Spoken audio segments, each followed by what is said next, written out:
Imagine soaring above the Sahara Desert, a breathtaking ocean of gold stretching to the horizon. Endless dunes ripple in the wind, punctuated by vibrant blue and green oases, jewels scattered across the landscape. But then, our eyes are drawn to a colossal black patch, a dark stain upon the golden canvas. This enigmatic area sprawls across a staggering 17,000 square miles. Why have we heard so little of this place? Why hasn't it graced the screens of our favorite nature documentaries? Could it be a recent phenomenon?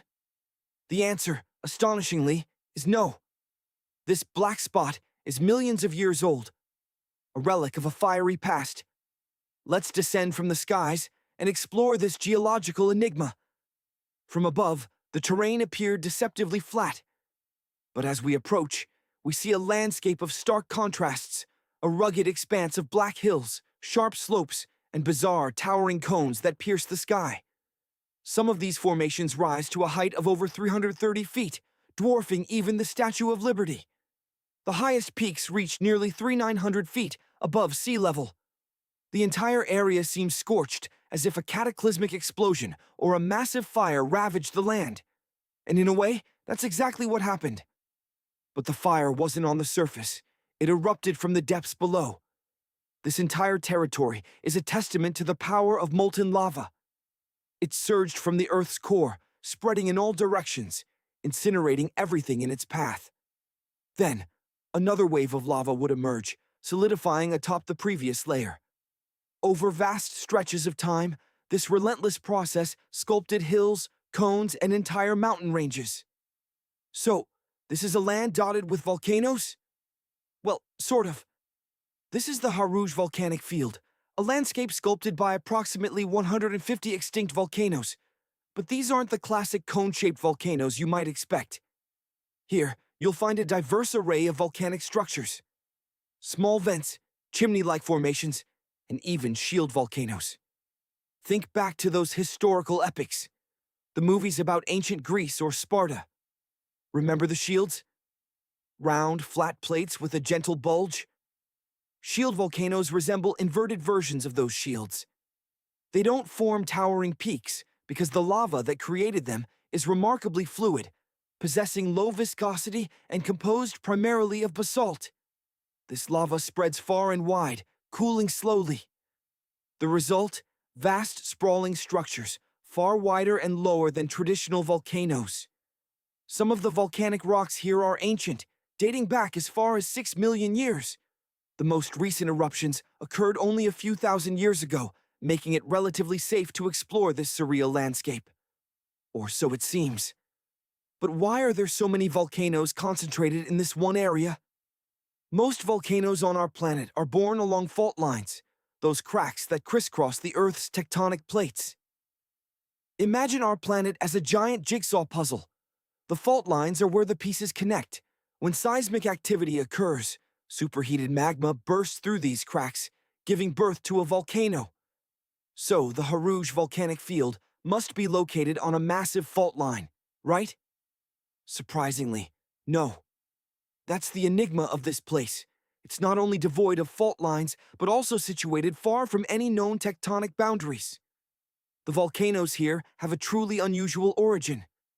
Deep beneath this area, a colossal magma reservoir formed, a vast chamber filled with molten rock. The pressure became immense, and the magma began to seep out through numerous vents. These weren't violent, explosive eruptions like those of typical volcanoes.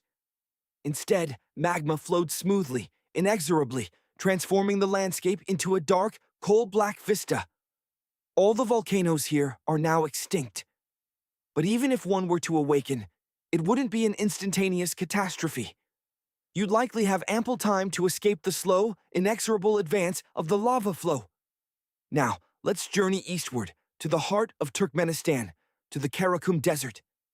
This vast expanse of sand and scrub covers approximately 70% of the country, a staggering 135,000 square miles of sun-baked barren land.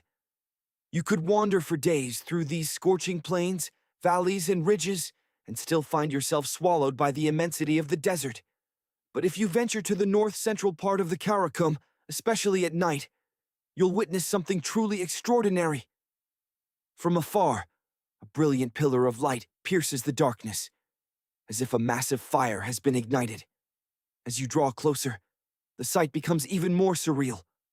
A colossal pit ablaze with roaring flames. This is the Darvaza Crater, also known as the Door to Hell. And unlike the volcanoes of the Harouj, this is not a natural phenomenon. The fire here has been burning relentlessly, day and night, for weeks, months, even years.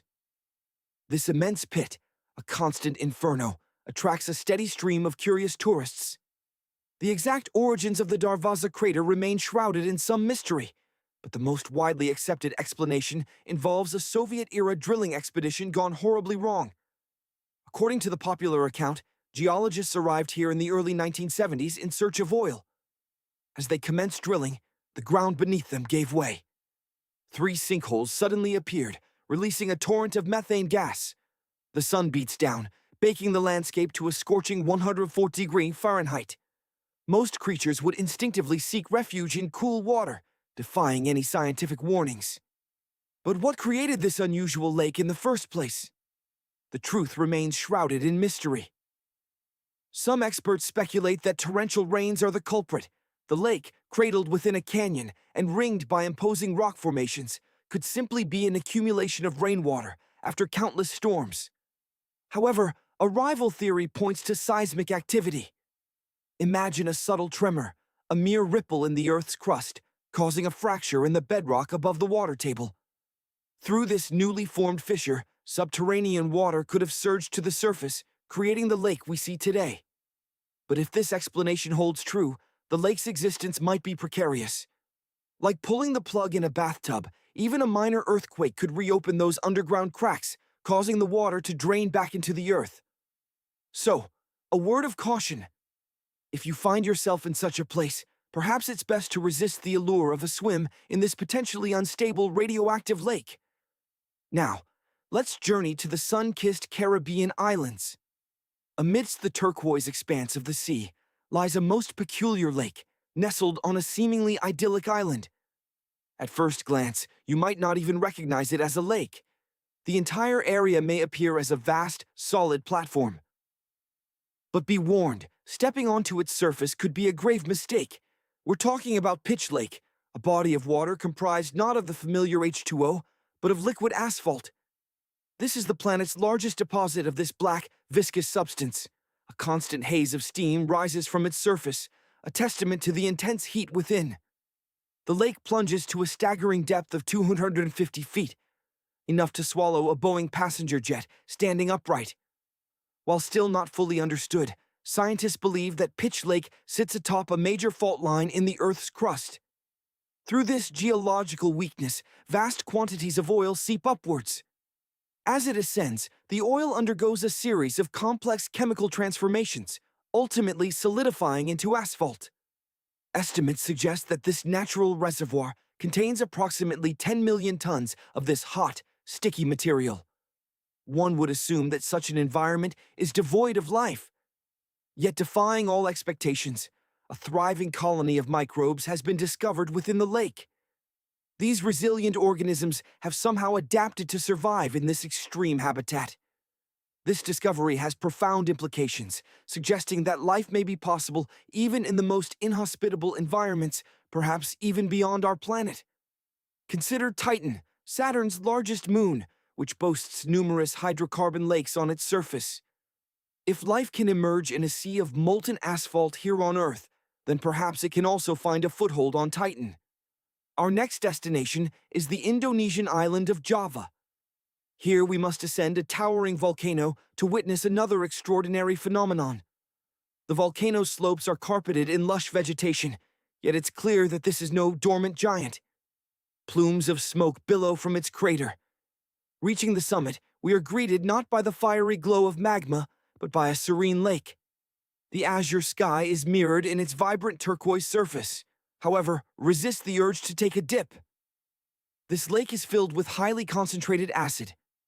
Deep within the Earth's crust, magma churns, a molten cocktail of metals and chemical compounds. The lake is saturated with these metallic particles. Moreover, the volcano vents sulfur dioxide gas. When these gases interact with the metals in the water, they create the lake's distinctive turquoise hue. For a truly spectacular sight, return at night. In certain areas, sulfur deposits accumulate in abundance. These deposits emerge from the lake and react with the surrounding air, igniting in a brilliant blue flame. It's a safe spectacle to observe from a distance, but venturing too close would be unwise. Nearby, on the same island, lies another acidic lake. This lake also releases sulfurous gases, which readily ignite upon contact with the air, producing an ethereal blue electric flame. While difficult to discern during daylight hours, these flashes are clearly visible from afar at night. Finally, let's journey to the vast continent of Australia. Launching a drone high above the forest canopy, we are presented with a breathtaking vista. Amidst the dense greenery, a vibrant pink spot stands out in stark contrast. This is our lake. Unlike the previous examples, the striking pink color of this lake is no deterrent to swimming. Here, you can relax and capture stunning photographs. The lake draws countless tourists each year. Yet the reason for its unusual coloration remained a mystery until recently. Scientists have discovered that a particular type of algae thrives at the bottom of this saline lake near Melbourne. These algae produce a red pigment. Combined with intense sunlight, high temperatures, and minimal rainfall, this pigment turns the entire lake a mesmerizing shade of pink. Australia isn't the only place with this phenomenon. Pink-tinged lakes can be found across the globe, from Senegal and Bolivia to Kenya and beyond. The waters of these lakes are also salty and contain the same red pigment produced by unique algae. Leaving the sun-drenched beaches behind, we now fly to the frigid landscapes of Canada. Here, we encounter the frozen expanse of Lake Abraham. Stepping onto the icy surface, we notice a remarkable sight. Huge, frozen bubbles trapped within the ice. They resemble giant jellies suspended in time. Imagine a vast frozen landscape, a seemingly endless expanse of white. Here, in the heart of Siberia, lie lakes teeming with an unusual phenomenon. Thousands upon thousands of frozen methane bubbles trapped beneath the icy surface. Methane, a highly flammable gas, is the culprit behind this spectacle. Decaying grass, fallen leaves, bits of ancient trees, all organic matter sinking to the lakebed becomes a feast for countless bacteria. As these microscopic organisms consume the detritus, they release methane as a byproduct. Upon encountering the frigid water, this methane transforms into a mesmerizing display of frozen orbs suspended in the ice like ghostly pearls. As the ice thaws with the arrival of spring, these bubbles begin to pop, releasing their trapped gas with a faint sizzle. A similar sight can be witnessed along the shores of the Arctic Ocean. However, here, the methane bubbles can swell to sizes dwarfing even balloons. While undeniably beautiful, this phenomenon carries an inherent danger. Methane readily ignites upon contact with the atmosphere, posing a potential fire hazard. Now, let's journey to the opposite end of the Earth, to the icy continent of Antarctica, near the driest desert on our planet. A dry desert doesn't necessarily equate to scorching heat. Rather, it signifies an area with minimal precipitation. Forget images of sand dunes and towering cacti. This is a realm where life struggles to take hold, where the environment is simply too harsh to support most organisms. Certain regions of Antarctica fulfill these criteria perfectly. Yet even in this frozen wasteland, a glimmer of life persists. A small lake, barely a few inches deep, defies the odds. Technically more of a pond, it possesses an extraordinary characteristic.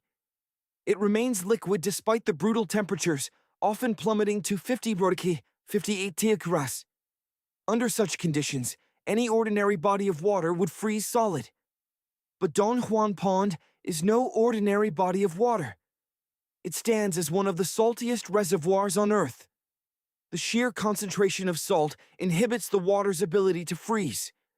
Scientists have dedicated over 6 decades to studying this enigmatic pond, yet the precise mechanisms behind its existence remain shrouded in mystery. Have you ever heard whispers of Zerzura, the legendary oasis hidden deep within the unforgiving embrace of the Sahara Desert? Tales speak of unimaginable riches and untold secrets awaiting the one who can locate this lost city. According to an ancient anonymous Arabic guide from the 15th century, the key to unlocking Zerzura lies in deciphering the beak of a bird, intricately carved upon the city's gate. While perhaps not as widely recognized as Machu Picchu or the Egyptian pyramids, Zerzura's obscurity only amplifies its allure. Legend paints a picture of a magnificent city built around a sprawling oasis nestled somewhere in the vast desert west of the Nile River.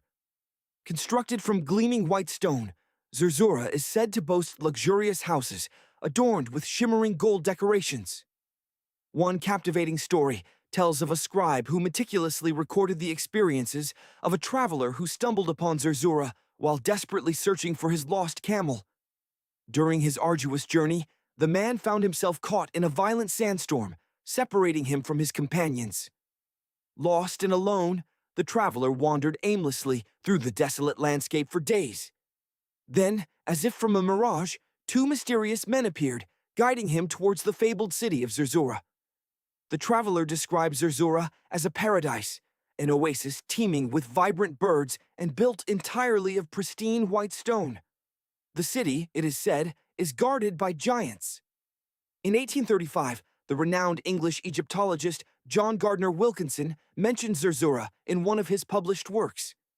He recounted a conversation with an Egyptian man who claimed to have discovered the city by chance after enduring days of relentless wandering through the desert. The man spoke of crumbling ruins, peculiar stonework, and a vast oasis fringed with swaying palm trees. He even provided cryptic instructions for locating the city, hinting that it lay somewhere within the western desert of Egypt. Despite these tantalizing clues, a dedicated expedition set out to find Zerzura, but their efforts proved fruitless. However, their journey was not entirely in vain, as they stumbled upon a cluster of previously unknown oases scattered throughout the desert. In the early 1900s, numerous expeditions were launched, including one equipped with a fleet of Ford Model A trucks in a determined push to uncover the lost city. Yet, Zerzura remained elusive. Some speculate that Zerzura may have indeed existed in the past, but has since succumbed to the relentless forces of nature, swallowed by the ever-shifting sands of the desert. It is believed that, in ancient times, the Sahara Desert was a lush, verdant landscape. Scientists have even unearthed evidence of ancient rivers that once coursed through the region as far back as 100,000 years ago, creating green corridors that stretched across the desert. Ultimately, the question remains: did Zerzura ever truly exist? Perhaps it was merely a figment of the imagination, a shared illusion born from the desperation and hardship of those who struggled to survive in the unforgiving African desert. For millennia, humanity has been captivated by the hunt for another lost city, the legendary Atlantis. If this mythical metropolis ever existed, where on Earth, or perhaps beneath the sea, could its remnants lie hidden? According to the ancient Greek philosopher Plato, Atlantis was a real place, situated somewhere in the Atlantic Ocean, near the Strait of Gibraltar. But how did this city transform into a symbol of a perfect, paradise-like society? The answer lies with Ignatius Donnelly. In 1882, this American writer published a groundbreaking book in which he presented 13 compelling hypotheses supporting the existence of Atlantis. Donnelly passionately believed that this lost city was once home to a thriving civilization of ancient humans who lived in peace and harmony for centuries. Donnelly even suggested that Atlantis was the source of all subsequent civilizations, the cradle of human culture and innovation. Imagine a world where ancient civilizations held secrets beyond our wildest dreams. Let's journey back in time, following in the footsteps of those who sought the legendary Atlantis, a source of inspiration for cultures across the globe. The quest begins with a simple question: could Plato's clues lead us to this lost city? It's a treasure hunt for the ages. What sparked this obsession? The tale of an amateur archaeologist who, guided by Homer's The Iliad, unearthed the city of Troy.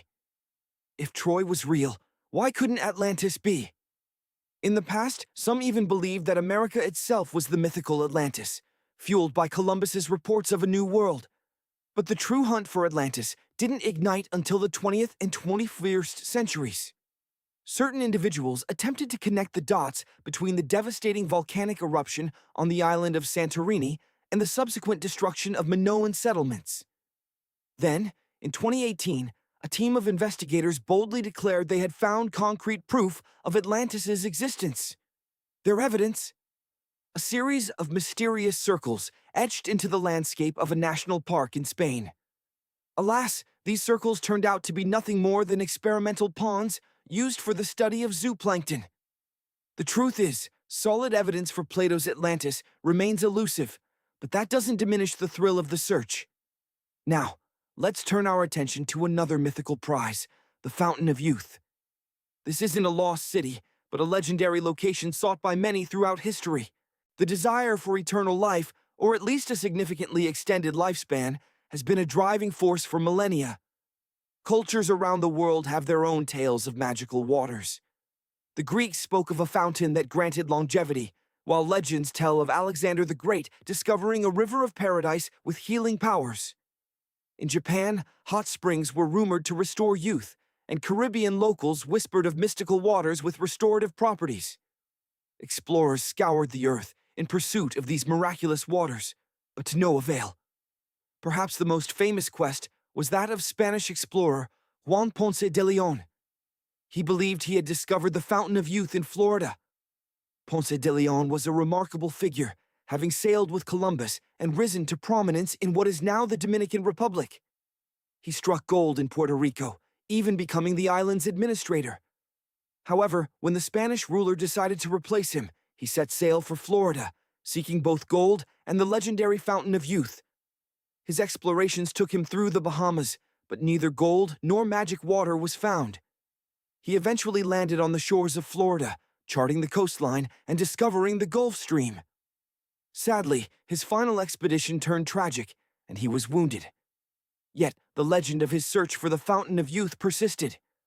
While historians doubt that Ponce de Leon was truly seeking the Fountain of Youth, thousands flock to the Fountain of Youth Archaeological Park each year to sample the sulfurous water. As the oldest attraction in Florida, dating back to the 17th century, some claim the water possesses unique properties. But we leave that judgment to you, should you ever visit this place. Our journey now takes us to Norse mythology and the mysterious land of Thule. Said to lie somewhere between Scandinavia and Iceland, Thule is a land where the sun barely breaks the horizon and the cold is unrelenting. Its inhabitants are said to survive on a simple diet of millet, herbs, fruits, and roots, washed down with a brew of grain and honey. Even today, scholars debate its exact location. The legendary Greek explorer Pytheas is said to have been the first to stumble upon Thule during his quest for tin mines. Sailing north, he passed by Scotland and, after 6 long days, reached Thule. According to Pytheas, the people of Thule were primitive, simple farmers living off the land. They showed Pytheas the point where the sun set on the shortest day of the year and told him that in winter the sun never rose, while in summer there was no night. For centuries, historians have debated the true identity of this mythical land. Some believe it to be Iceland, while others point to Norway. Recent research offers a new clue. Thule may be the elusive island of Saaremaa, located farther south than any other proposed location. The mystery continues. The search continues, across continents and oceans. While the Norwegian islands may not be the final resting place, hope remains that the elusive Thule will be found. But now, a shift in scenery. Picture this: beige parka zipped, chisel packed securely, and an overnight flight booked for the sprawling landscapes of Saudi Arabia. Forget Hollywood. This isn't a film set. This is a journey into the heart of the world's largest deserts, a quest to unearth the long-lost secrets of our ancient ancestors. Let's dispel a common misconception right away. Deserts aren't empty voids. Yes, sand stretches endlessly in every direction. But beneath that seemingly barren surface lies a treasure trove of history. Before the rise of cities and settled life, humankind roamed as nomads, traversing the globe in search of sustenance, water, and refuge. Survival demanded ingenuity, and the deserts bear witness to that. Take, for instance, a peculiar structure discovered in the Saudi Arabian desert. What could it possibly have been? Over countless years, scientists have debated the origins and purpose of these colossal formations. It turns out our Neolithic forebears were far more sophisticated than we often imagine. Their time wasn't solely dedicated to shaping crude weapons by the flickering light of a fire. They were also pioneering architects. These immense stone structures are known as desert kites. Viewed from above, they resemble the familiar shape of kites dancing in the wind. Archaeologists largely agree these kites served as elaborate traps, funneling unsuspecting animals toward a concentrated area. This ingenious strategy significantly improved the odds of a successful hunt, guaranteeing food for the community. And there's more. Consider the monolithic structures nearby. They suggest our ancestors sketched out blueprints on rock faces, meticulously planning their constructions before breaking ground. Just like modern-day architects, they understood the importance of design. Keep in mind, some of these desert kites stretched for miles. Perhaps the most astounding aspect is their age. These kites predate even iconic structures like Stonehenge, dating back an astonishing 7,000 to 9,000 years. Over the past decade, researchers have identified over 6,000 desert kites scattered across the Middle East, as well as West and Central Asia. Try to imagine building something of this scale without the aid of drones or modern machinery. It's a truly remarkable accomplishment. The Saudi Arabian desert continues to yield its secrets. Scientists have uncovered enigmatic stone structures that predate the pyramids of Giza in Egypt. The allure of exploration is undeniable. The very idea of hauling massive stones to construct a pyramid without modern technology seems almost impossible. How did they achieve such a feat? Now, rewind the clock roughly 2,000 years. Picture encountering people constructing similar gigantic structures in remote locations. Behold the so-called mustaddles, rectangular monuments crafted from stacked stones, spread across an area exceeding 77,000 square miles. Some archaeologists propose these monuments served a ritualistic function. Perhaps they were used for processions, with people traversing the plateau from one end to the other. Our journey now takes us to another iconic desert landscape, the Sahara. Its beauty is undeniable. Here, we delve into an ancient enigma, a puzzle that occupied researchers for years. The Sahara Desert is the world's largest hot desert, a sea of sand spanning over 3 million square miles. That's equivalent to placing 1,000 Hawaiis side by side. It's important to note that while the Sahara is the largest hot desert, the overall largest desert on Earth is actually Antarctica. Though its icy plains present a starkly different image than the scorching sands most associate with deserts. Deep within the Sahara, near the Algerian town of Fougeret Adzua, a peculiar discovery awaited. For decades, tiny dots appeared on satellite images from Google Earth. Their origin remained a mystery. Some scientists theorized they were related to oil exploration in the region. Others speculated they were ancient fogas, or water wells. Dozens of these dots stretch for miles in a straight line. The oddity is they are consistently located far from any settlement, road, or signs of human activity. So what was their purpose? What could they possibly have been used for? To thrive in the unforgiving desert environment, life demands ingenuity. Let's cast ourselves back in time, imagining life as a nomadic hunter-gatherer, eking out an existence under the scorching sun. Days are spent under the relentless heat, each grain of sand a reminder of the vast, arid landscape. The most pressing challenge? Securing the lifeblood of the desert, water. While stumbling upon an oasis might seem like a stroke of luck, relying on chance is a dangerous game. Necessity, as they say, is the mother of invention, and it was in North Africa some 2,500 years ago that people devised a brilliant solution: the fogaras. These ancient irrigation systems, a testament to human ingenuity, involved digging deep wells in elevated areas. These weren't just any wells. They were meticulously placed to tap into the hidden reservoirs of underground water. From these main wells, parallel shafts were excavated at regular intervals. This clever design allowed water to flow from the source, irrigating entire areas. Imagine the scene. Weary travelers arriving at these life-giving shafts, quenching their thirst. livestock could be sustained, and crops could flourish, all thanks to this ingenious system. A truly remarkable feat of engineering. But hold on a moment.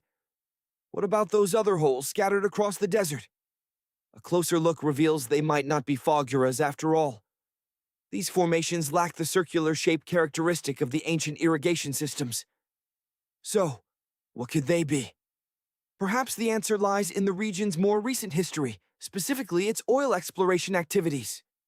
Let's examine these desert holes up close. From the vantage point of Google Earth, they appear relatively small. But in reality, they are massive craters, scars on the landscape. The key to unlocking their secret lies buried beneath the sand. A team of researchers, diligently piecing together the puzzle, unearthed a peculiar find. Old dynamite sticks and vintage sardine cans. These weren't just any sardine cans. Their design placed them squarely in the 1950s and 1960s. This suggests that teams of surveyors, equipped with dynamite, camped out in the area, meticulously searching for oil deposits. The dynamite, it turns out, was used for seismic surveying, an age-old technique for detecting oil and gas beneath the Earth's surface. Our journey through North Africa doesn't end there. Near the city of Trite, southwest of Algiers, lie 13 peculiar monuments known as jadars. These structures, vaguely reminiscent of pyramids, served as final resting places for the region's inhabitants, most likely Berber nomads. These jadars likely arose between the 4th and 7th centuries CE. Venturing inside these ancient monuments, scientists discovered a surprisingly vast interior. Large underground vaults, chambers, and labyrinthine corridors twist and turn, revealing over 20 compartments. Exploring these spaces could take hours, a testament to the scale of the construction. The walls themselves bear witness to the past, adorned with depictions of animals and hunting scenes. While the exact purpose of the jadars remains shrouded in mystery, their existence speaks volumes about the people who built them. The world's deserts hold countless more secrets waiting to be uncovered. But now, let's venture to another location. Imagine yourself under the blazing sun, trekking across the Sahara. The wind whips sand against your face as you search for a lost relic. Finally, amidst the dunes, you stumble upon something extraordinary. A strange rock. It's large, dark, and heavy, resembling a fragment of a black hole. But something shimmering on its surface sets it apart. This is no ordinary rock. It's the oldest object ever discovered on our planet, predating Earth itself. Found in a remote corner of the Sahara in 2020, this unusual meteorite has captivated scientists. Analyzing the isotopes of magnesium and aluminum, they determined its age to be approximately 4.5 billion years old. This ancient space rock is the oldest known sample of magma from space, originating from a small protoplanet that never fully formed. To understand its significance, we must journey back to the dawn of our solar system. In those early days, countless asteroids swirled through space. Some coalesced into massive celestial bodies, the building blocks of planets. The larger rocky planets devoured their smaller counterparts.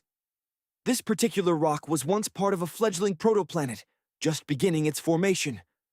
But fate intervened. A colossal asteroid struck, shattering the protoplanet into billions of fragments. Some of these pieces were absorbed by other planets, becoming part of their composition.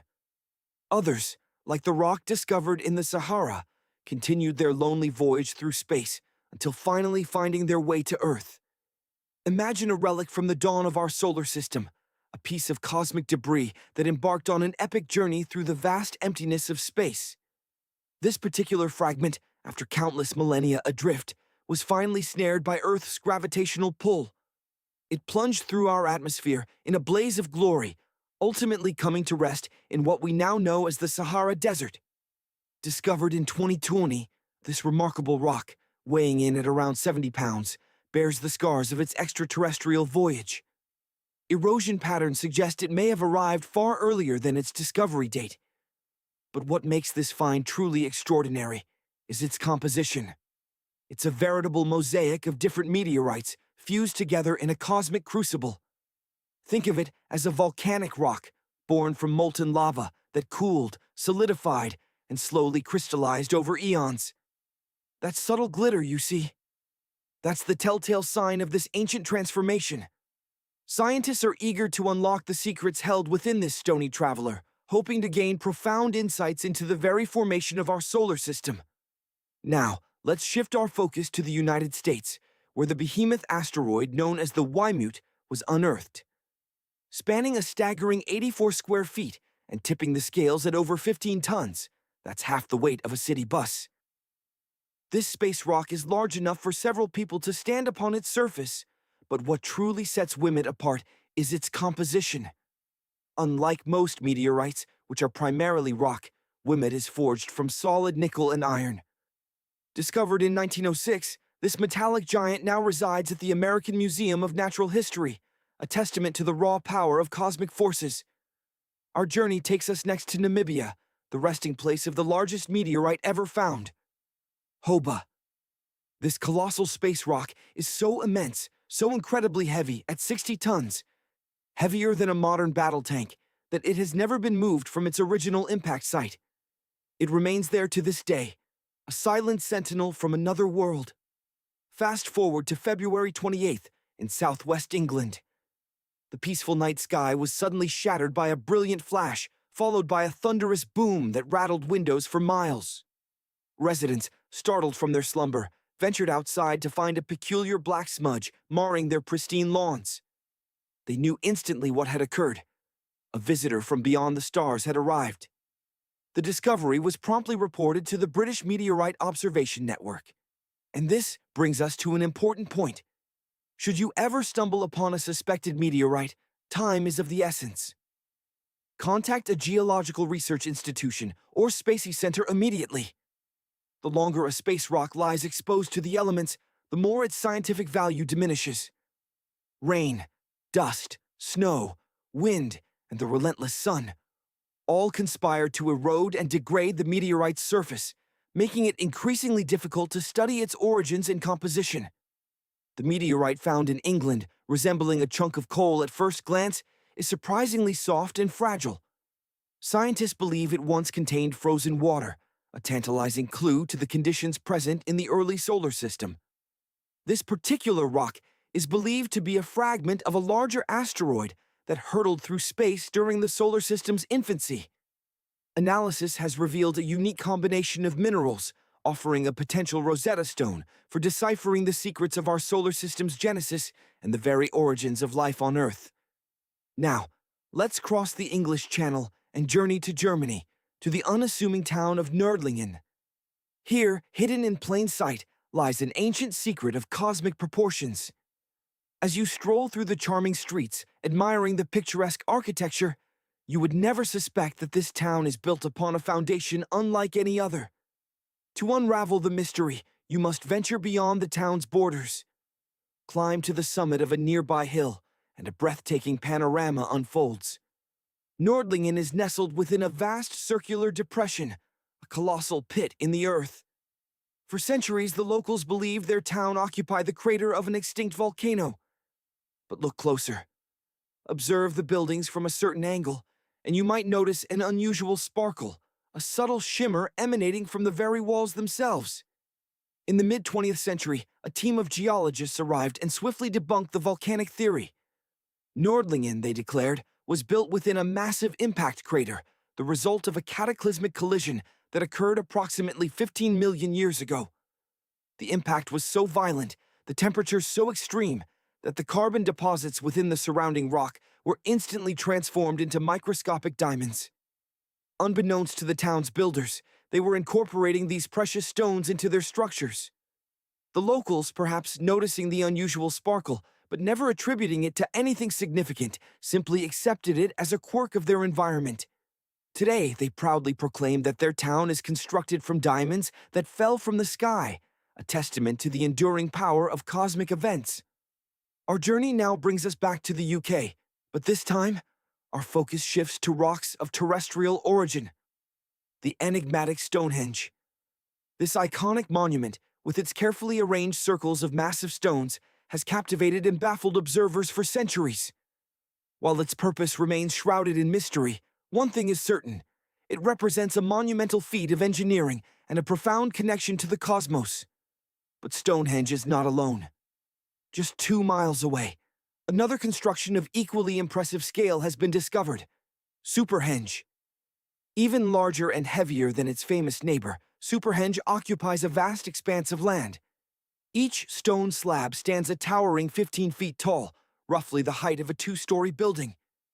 These colossal stones once stood vertically, forming a massive semicircle, but sometime around 4,500 years ago, they were deliberately toppled.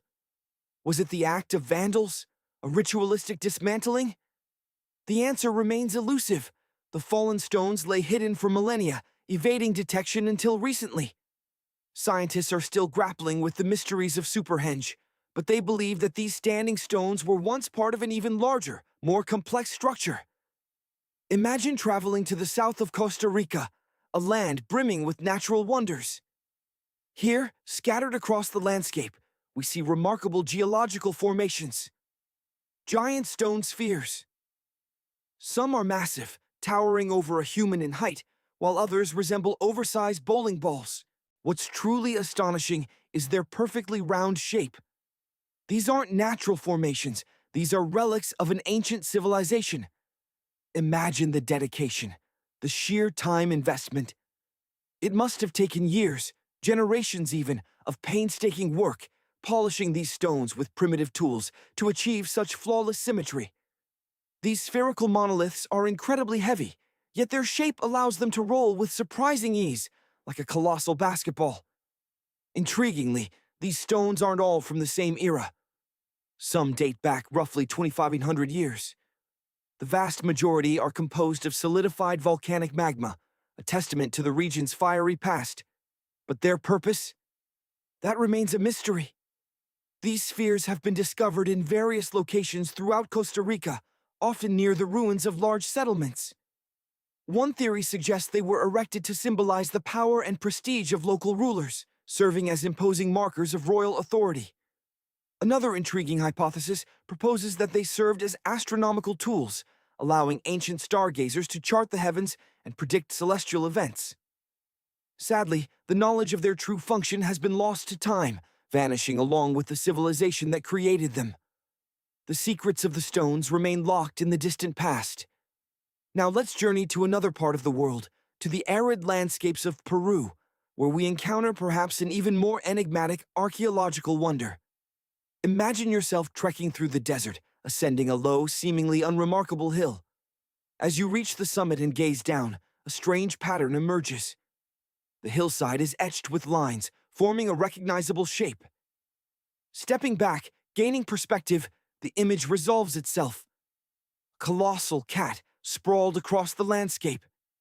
This is a geoglyph, a massive earth drawing etched into the desert floor.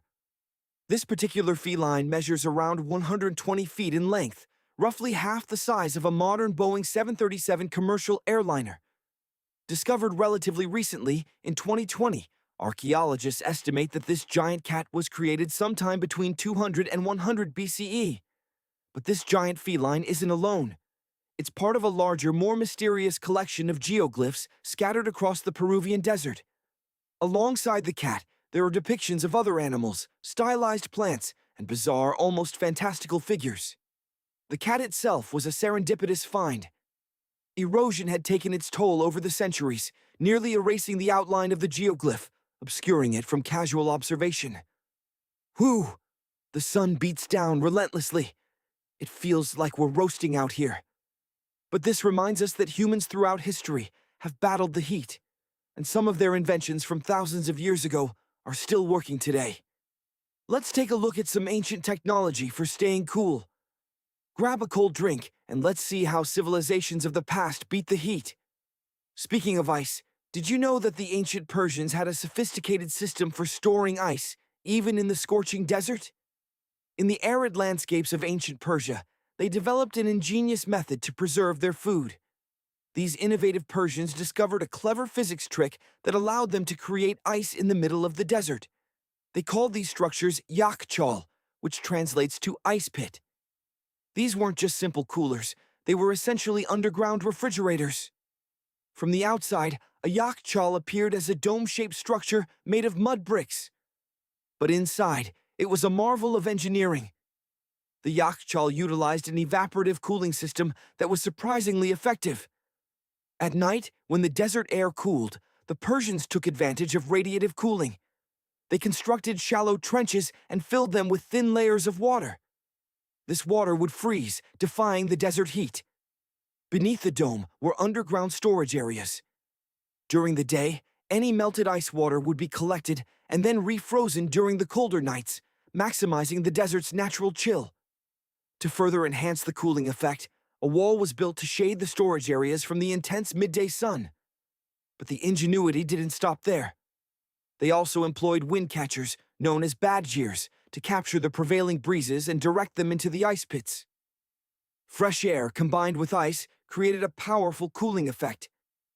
Intricate water channels, called qanats, were used to transport water from distant mountain sources to the yachtchals and to homes throughout the region. Over time, with the advent of modern technology, yachtchals gradually faded into obscurity. But fortunately, there's a renewed interest in these ancient cooling systems. Some dedicated individuals in Iran are now working to restore these remarkable structures. So, if you ever find yourself traveling through the Persian desert, be sure to visit one of these yachtchals and witness firsthand the brilliance of ancient Persian engineering. Now, let's delve deeper into the fascinating world of wind catchers. These architectural marvels not only aided in ice production, but also served as effective cooling systems in their own right. In ancient times, these clever structures were incredibly popular. Let's journey back in time to ancient lands like Persia, modern-day Iran, as well as Egypt and the sun-baked reaches of the Middle East. Picture imposing, tower-like structures, adorned with openings at varying heights. These weren't mere decorations. They were strategically positioned to capture and harness the raw power of the natural breeze. These openings acted like magical portals, specifically designed for the wind. Imagine them catching those refreshing gusts, expertly guiding them directly into the living spaces of the people below. In essence, these were nature's own air conditioners, working tirelessly. The gentle breeze would gracefully cascade downwards, providing a welcome cooling effect as it danced through the building's interior. The true genius, however, lay in the intricate details. The tower's overall height, the precise number of sides, the size and placement of the openings, and even the positioning of interior blades. Each element played a critical role in maximizing the wind tower's efficiency. It was a delicate balancing act of engineering and natural forces. Thanks to these ingenious wind catchers, ancient societies could revel in comfortably cool indoor temperatures, a welcome respite from the relentless heat. Can you imagine experiencing life in those times, feeling the gentle caress of a breeze as it flowed through your home, keeping you feeling refreshed and invigorated? The Persians are often credited as the primary inventors of these remarkable wind catchers. However, it's important not to overlook the contributions of ancient Egypt. Archaeological evidence reveals traces of similar structures dating all the way back to 3300 BCE. While the initial invention of wind catchers may have indeed occurred in ancient Egypt, Yazd, in Iran, proudly holds the title of the city with the highest concentration of these ingenious devices. Without these ancient air conditioning systems, life in Yazd would have been virtually impossible, given the region's almost complete lack of rainfall throughout the year. Now, let's turn our attention to these fascinating, perforated, double-skinned exteriors. Imagine adorning a building with an elaborate, perforated screen. It's akin to giving the exterior a stylish and functional makeover, all while maintaining a cool and comfortable interior. This brilliant technique serves multiple purposes. First, it scatters the intense natural daylight, preventing harsh sunbeams from blinding the occupants. The screen also provides shade with remarkable efficiency, offering the building's interior a much-needed reprieve from the scorching sun. Think of it as a natural sun hat, custom-designed for your home. By strategically placing this screen approximately 4 feet away from the outer walls, a breezy and inviting hallway is created, promoting the constant circulation of fresh air. As an added bonus, these screens contribute a touch of elegance and sophistication to the building's overall aesthetic. These structures are sometimes referred to as jali, Consider Jaipur, India, for example, where the average daytime temperature hovers around a sweltering 100 degrees Fahrenheit. In such conditions, these structures are nothing short of lifesavers. Jolly come in a variety of forms, skillfully crafted from materials such as cement, earth, and wood. They represent a cultural symbol deeply ingrained in the fabric of Indian architecture. You can witness their captivating presence in iconic historical landmarks, including the majestic Taj Mahal and the imposing Red Fort in Delhi. But the Jolly is not merely a relic of the past. It continues to thrive in modern architectural designs, and its timeless charm has ignited creativity in artists and designers across the globe. Consider how a mashrabia adorns a building's exterior. Its cross-sections reveal a larger opening on the outside, gradually narrowing to a smaller opening on the inside. This is where the Venturi effect takes center stage, showcasing the power of physics in action. As air rushes through the narrowing passage, its velocity increases, creating a pressure differential between the inside and outside of the building. The air, now moving at a higher speed, becomes compressed, and upon release, it undergoes a cooling process. The mashrabia itself is typically constructed from intricately carved wood, forming a lattice or screen. This design is commonly found in the Middle East and North Africa. These decorative wonders function much like window blinds, but their capabilities extend far beyond mere aesthetics. They are remarkably intelligent, offering privacy, shielding occupants from the harsh sunlight, and allowing the free flow of fresh air and natural light. Some designs incorporate clay pots filled with water, sand, or even damp straw. As hot air passes through the openings, it also flows across the porous surface of the pot. The moisture within the pot evaporates, further cooling the passing air. This represents a remarkably effective and low-cost cooling technique, perfectly suited for hot and arid climates. It's an environmentally friendly solution that requires no electricity, a true testament to ancient ingenuity. Now, let's fast forward to the present day. Contemporary designers are embracing a new era of innovation, seamlessly blending traditional wisdom with cutting-edge technology. Consider the Al Bahar Towers in Abu Dhabi as a prime example. These towers feature over 2,000 hexagonal panels, each meticulously programmed to respond to the sun's movement, providing optimal shade to the building's interior throughout the day. It's a mesmerizing dance of engineering and environmental awareness. Water evaporation served as another invaluable secret weapon for ancient civilizations. Simple, yet incredibly effective, this technique offered a tangible respite from the oppressive heat. Ancient Egyptians, for instance, would hang wet mats and curtains in doorways. As the air passed through these moistened barriers, it underwent a cooling process, providing a welcome relief from the scorching sun. Ancient architects possessed an unparalleled understanding of airflow dynamics. They mastered the art of cross-ventilation, enabling hot air to escape while simultaneously inviting cooler air to circulate freely. Imagine, millions of years ago, the height of Roman civilization. The bathhouse wasn't just a place to get clean. It was the social epicenter. Picture this: citizens gathering to debate politics, engage in athletic competitions, and, naturally, immerse themselves in soothing waters. The frigidarium, a vast chilled pool, was the ultimate cool-down zone. After enduring the intense heat of the caldarium, Romans would eagerly plunge into its refreshing depths. But the ingenuity of ancient peoples extended beyond the Roman Empire. In regions like Cappadocia, Turkey, inhabitants sought refuge from the scorching sun by venturing underground. They skillfully carved dwellings into the volcanic rock, tapping into the Earth's inherent cooling properties. These ancient solutions offer a timeless lesson. By blending local customs with innovative technology, architects and designers can achieve remarkable feats. Consider Death Valley, California, a place synonymous with extreme heat. It holds the record for the highest officially recorded temperature on Earth, a blistering 134 degrees, 56.7 degrees Celsius. In 1913, Africa's own scorching record comes from Kabylie, Tunisia, where a temperature of 131 degrees, 55.5 degrees C, was recorded in 1931. Europe's highest recorded temperature approached a staggering 120 degrees, 48.8 in Sicily, during August 2021, and in 2022, the United Kingdom experienced its hottest summer in recorded history. Now, imagine a real estate ad from 100,000 years ago targeting Neanderthals. Comfortable cave with stunning Mediterranean views, the perfect storm shelter. Of course, the concepts of real estate and advertising were still far in the future. And while Neanderthals didn't construct houses, they frequently sought shelter in caves. One such cave, nestled within the imposing limestone cliffs of Gibraltar, resembles nothing so much as a prehistoric apartment building.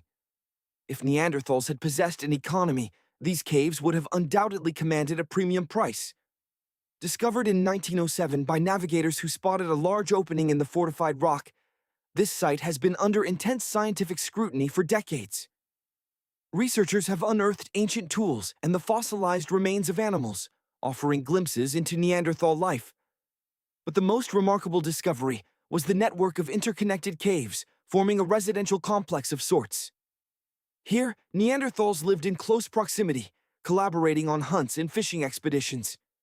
Imagine them adorning their living spaces with feather decorations and painting abstract designs on the cave walls, a vibrant community thriving 100,000 years ago. Today, scientists meticulously study this site, piecing together the intricate details of Neanderthal existence. In late 2021, archaeologists stumbled upon a hidden passage within one of the caves, leading to a previously unknown chamber. After carefully navigating the narrow opening, they found themselves in a space that had been sealed off from the outside world for over 40,000 years. This chamber appeared to be one of the most desirable apartments within the entire cave complex, featuring high ceilings adorned with ancient stalactites. The remnants of stone formations suggested a division into separate rooms.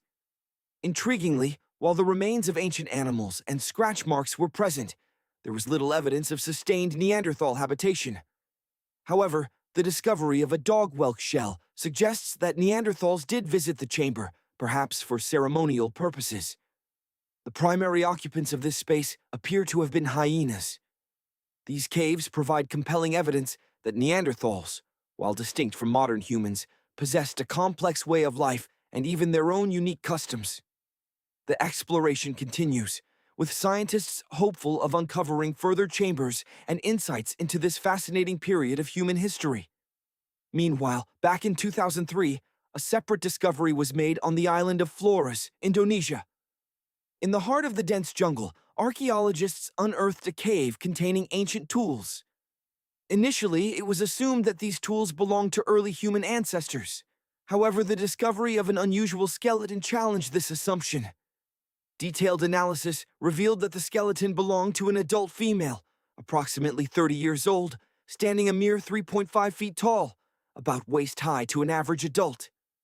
This petite individual weighed about the same as a small dog. The skeleton was clearly distinct from both Neanderthals and Australopithecines. Scientists had discovered a new species, which they named Homo floresiensis, or simply the Hobbit. The cave also contained the remains of other unusual creatures, a dwarf elephant the size of a cow, giant storks, and enormous rats. It seems the hobbits weren't the dominant species here. Rather, they shared their habitat with rats as big as cats. Were they rivals?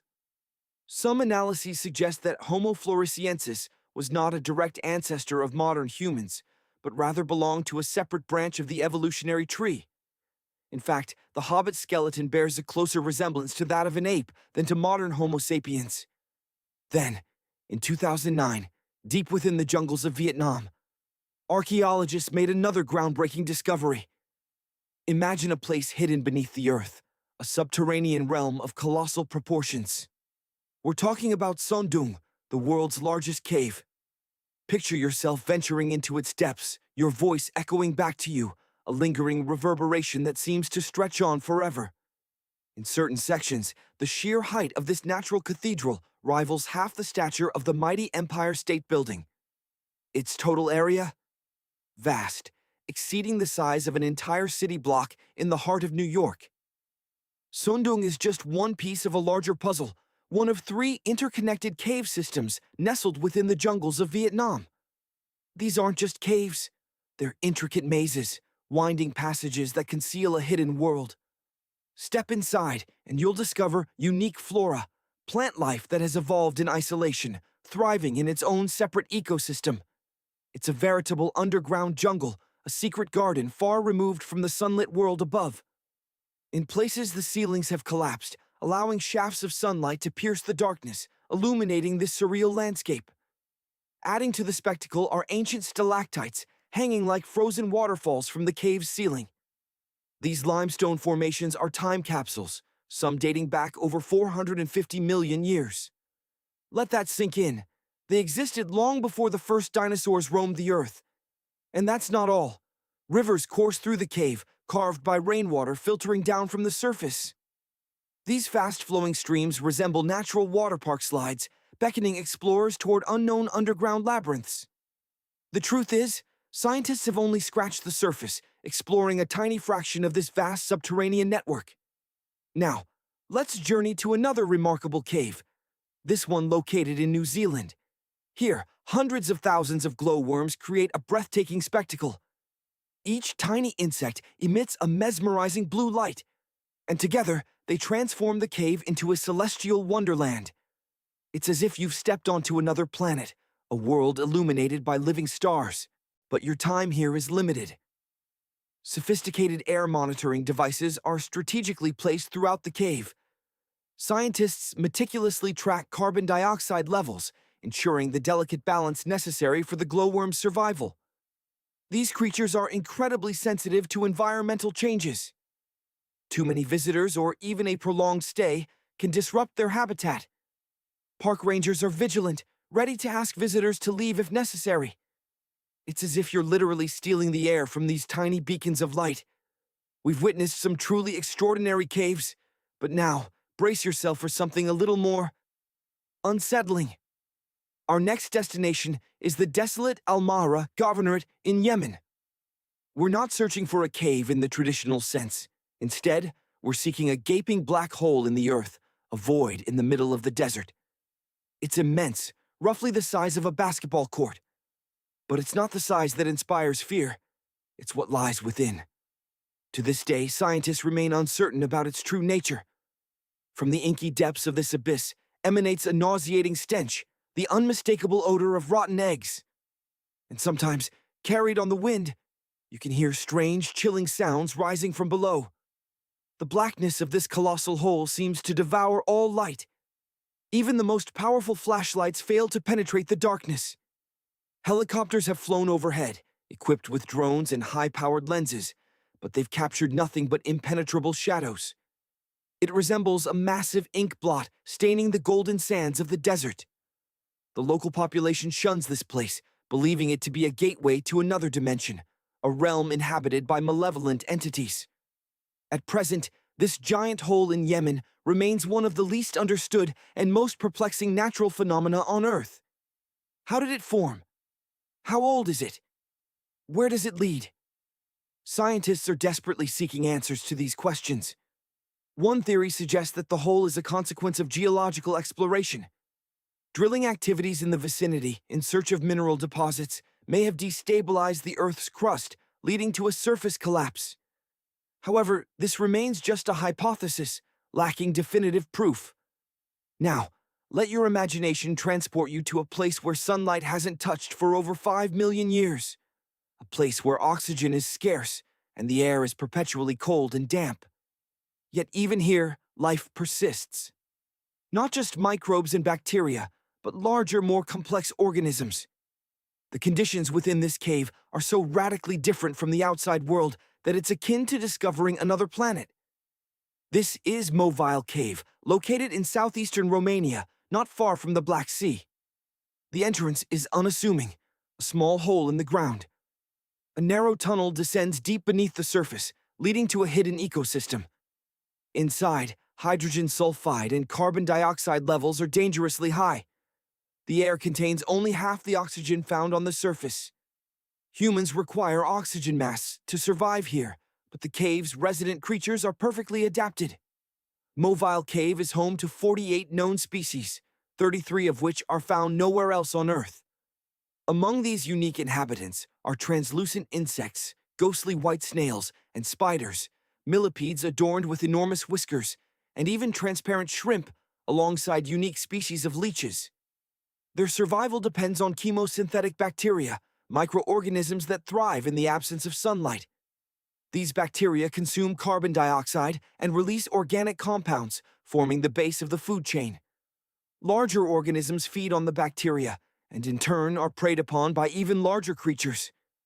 In this subterranean world, evolution has forged a self-contained biological system, isolated from the rest of the planet. Methane, a seemingly innocuous gas, plays a crucial role in our modern world. It fuels gas turbines and steam generators, powering our homes and industries with electricity.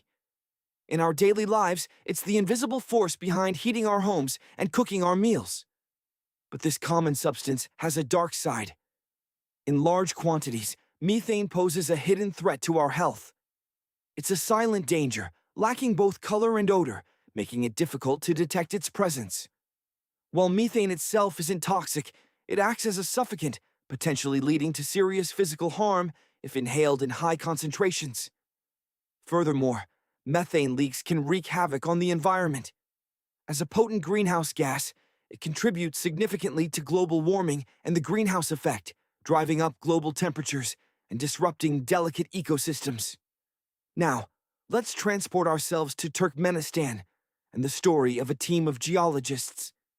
Picture those scenes from movies where a fire hydrant bursts, flooding city streets. These geologists encountered a similar, yet far more dangerous predicament with methane. A massive amount of the gas began to escape from beneath the earth, creating an urgent crisis. Imagine, you're stranded in the heart of a desert, standing beside an enormous crater as a continuous stream of explosive gas pours out. What would you do? The solution they chose was dramatic. They set it ablaze. The scientists believed the fire would quickly consume the gas reserves, resolving the problem swiftly. They ignited the gas and waited, but the fire continued to burn, not just for an hour, a day, or a week, but for months, and then years. The perpetual fire proved to be a better alternative than allowing the invisible gas to seep into the atmosphere. This fiery spectacle soon became a global attraction, drawing tourists and geologists from every corner of the world. Many scientists were eager to study the eternal flames, and some managed to do so. In 2013, a Canadian researcher ventured to the site, only to discover a startling truth. No one truly knew how the crater had formed. Local geologists claimed it had appeared in the 1960s, but it only gained notoriety in the 1980s. Today, obtaining precise information about the origin of this fiery pit is nearly impossible, as the details are shrouded in secrecy. Why the secrecy? That's a question worth pondering. If you're planning a trip to Turkmenistan to witness the Darvaza Crater, you might want to reconsider. After decades of burning, the crater seems to be diminishing in intensity. But why? Has the methane supply finally run out? Not quite. The authorities have intervened, attempting to halt the leak. In essence, they've been working to turn off the valve. Satellite images now reveal that the fire is almost extinguished. While it's disappointing that this natural wonder may no longer be visible, the silver lining is that the number of fires in the region has decreased significantly. So, a lake of fire in the desert seems strange enough, but what about active volcanoes lurking beneath icy plains and endless snow? In the remote expanse of West Antarctica, scientists have made an astonishing discovery. 91 volcanoes hidden beneath a 2.5-meter thick layer of ice. This revelation positions Antarctica as the home of the world's largest volcanic ridge. The immense weight of the ice exerts tremendous pressure on these volcanoes, potentially preventing them from erupting. However, as global temperatures rise and the ice melts at an alarming rate, the situation could change drastically. If the ice loses a significant amount of mass, it could trigger volcanic activity, leading to even more ice melt. This, in turn, would cause sea levels to rise, creating a cascade of environmental problems. But let's delve into that topic in another discussion. We are all familiar with the Sahara Desert, the largest hot desert on our planet. Imagine a sea of sand stretching across an area larger than the contiguous United States. But have you ever stopped to consider what lies hidden beneath those endless dunes? To answer this question, we must journey back in time, deep into the history of our blue planet. As recently as 6,000 years ago, the Sahara was not a desert, but a lush grassland.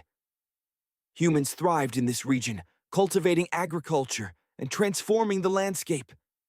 Northern Africa was a verdant paradise, blessed with abundant rainfall, lakes, rivers, pastures, and even forests. It was a stark contrast to the arid wasteland we know today. However, the climate began to shift dramatically.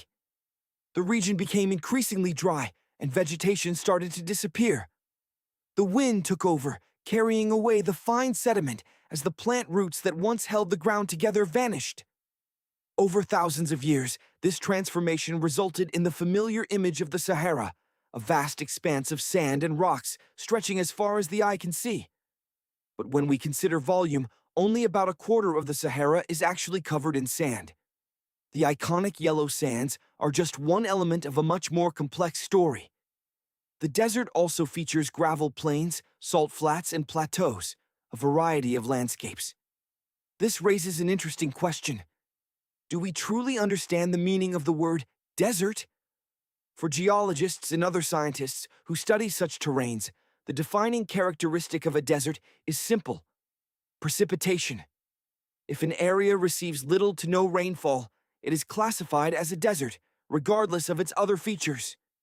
Instead of a delectable chocolate dessert, these structures must contend with relentless sand and unforgiving rock. But much like the resilient cactus and the hardy camel, architecture has adapted to survive in these harsh environments. Prepare to witness some truly astonishing structures rising from the heart of the desert. Behold the earthships nestled in a New Mexico desert town. Here, a thriving community of like-minded individuals calls these unique dwellings home. What's truly remarkable is that this entire settlement is officially registered as a dump site. Why? Because these incredible structures are largely constructed from discarded materials. Old tires, glass bottles, and aluminum cans. Earthships are a testament to green building principles. Roughly 40% of each earthship is crafted from natural or recycled materials. Imagine walls built from hundreds of used tires, each one packed solid with earth. Towering floor-to-ceiling windows capture the sun's energy during the frigid winter months, while ingenious designs reflect the intense summer heat, maintaining a comfortable interior temperature year-round. Look closely, and you'll see plants thriving in interior corridors, and walls adorned with glass bottles and aluminum cans, truly a unique and unforgettable style of home. The visionary behind this concept is architect Mike Reynolds, who, in the 1970s, became alarmed by the escalating levels of waste and consumption plaguing society. He embarked on a mission to design a fully sustainable home built from recycled materials. Nearly 4 decades later, Reynolds has become a central figure, uniting earthship builders from around the globe. Reynolds himself even drove a Mercedes powered by vegetable oil salvaged from local fast food restaurants. A standard 2-bedroom earthship in this community typically costs around $250,000. However, some, like the Dobson House, can reach a staggering $1.5 million. But here's the key. If you are willing to roll up your sleeves and build it yourself with the help of family and friends, you can eliminate the hefty labor costs, making the entire project far more affordable. So, where can you build one of these remarkable structures? The answer is almost anywhere. Earthships are currently thriving in the frigid, dry climates of Canada, as well as the sweltering, humid environments of Haiti. Now, feast your eyes on the Mirage Mirror House, an art installation shimmering in the Southern California desert.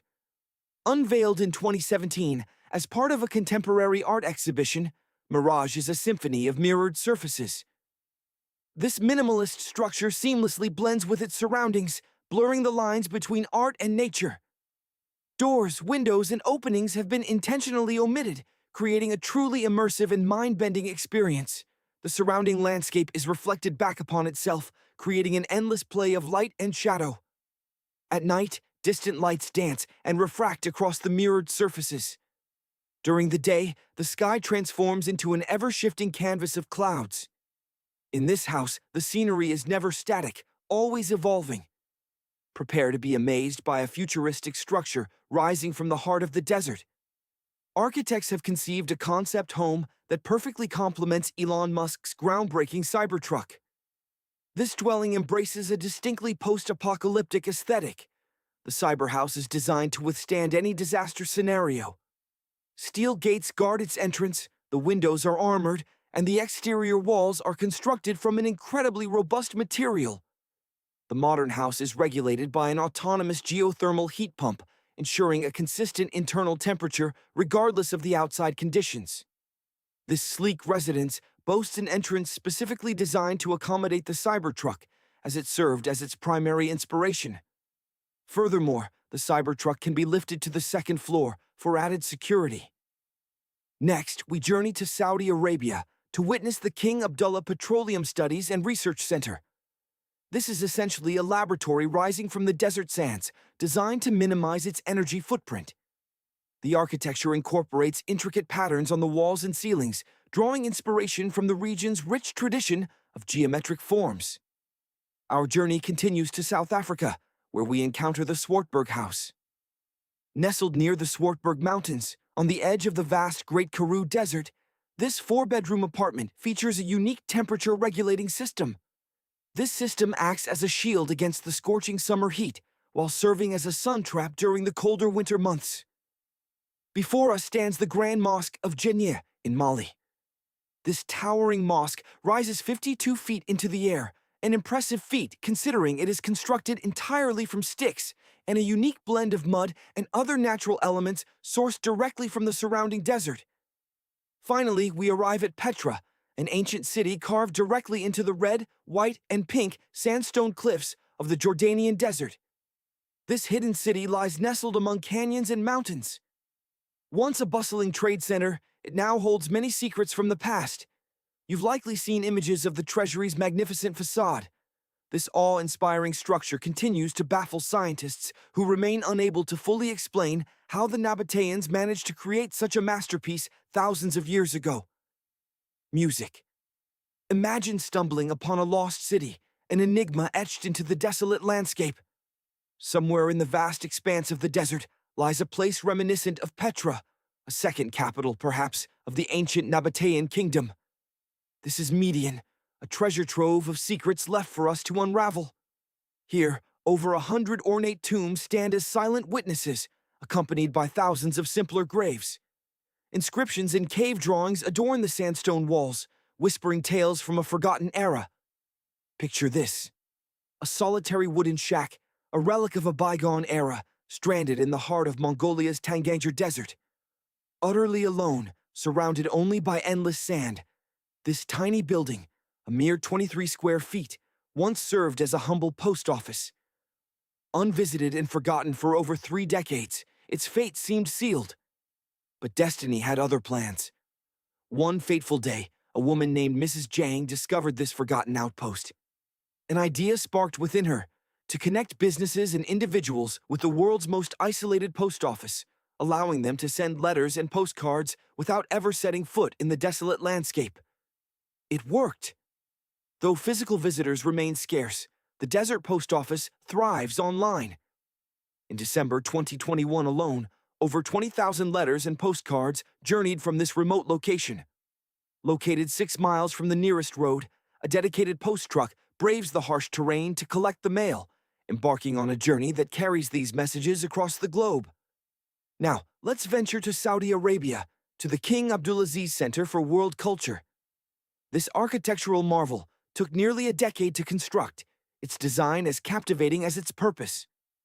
Rising 321 feet, the tower dominates the landscape with its distinctive form. Our journey continues to Palestine, where we encounter the Stone Matters Pavilion, a testament to human ingenuity. Spanning 93 square feet, this structure is composed entirely of 300 interlocking stones, each supporting the other in a delicate balance. The concave roofs, resembling giant bowls, are designed to collect precious rainwater, a vital resource in this arid land. Next, we find ourselves in Iran, where water conservation is paramount.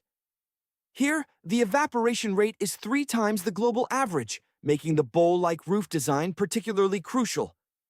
It allows water to gather into a single mass, minimizing evaporation. The roof's outer shell serves a dual purpose, collecting rainwater and providing additional shade, creating a natural cooling system for the structure below. Our next stop is Iolge, Egypt. This project, built overlooking the desert, utilizes locally sourced materials such as sun-fired bricks and palm wood, exemplifying traditional architecture. A water basin allows air to circulate, keeping the interior cool and comfortable. Finally, we arrive at the CD Interpretation Center in Chile.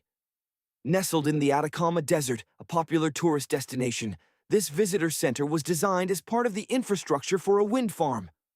Large windows maximize solar heating, providing warmth during the cold winter months. But here's the twist. The building is designed to go completely dark at night. Imagine stumbling upon it in the inky blackness. This brings us to the Black Desert House, a building that respects the stars. At night, it disappears, dissolving into the darkness, allowing the celestial display to shine even brighter. Now, let's shift our focus to the Sahara Desert, a colossal expanse that covers 8% of the world's landmass. It's larger than the United States or China. Surprisingly, it isn't the largest desert on Earth. That title belongs to Antarctica and the Arctic. However, the Sahara is undeniably the hottest, with temperatures soaring to a blistering 136 degrees.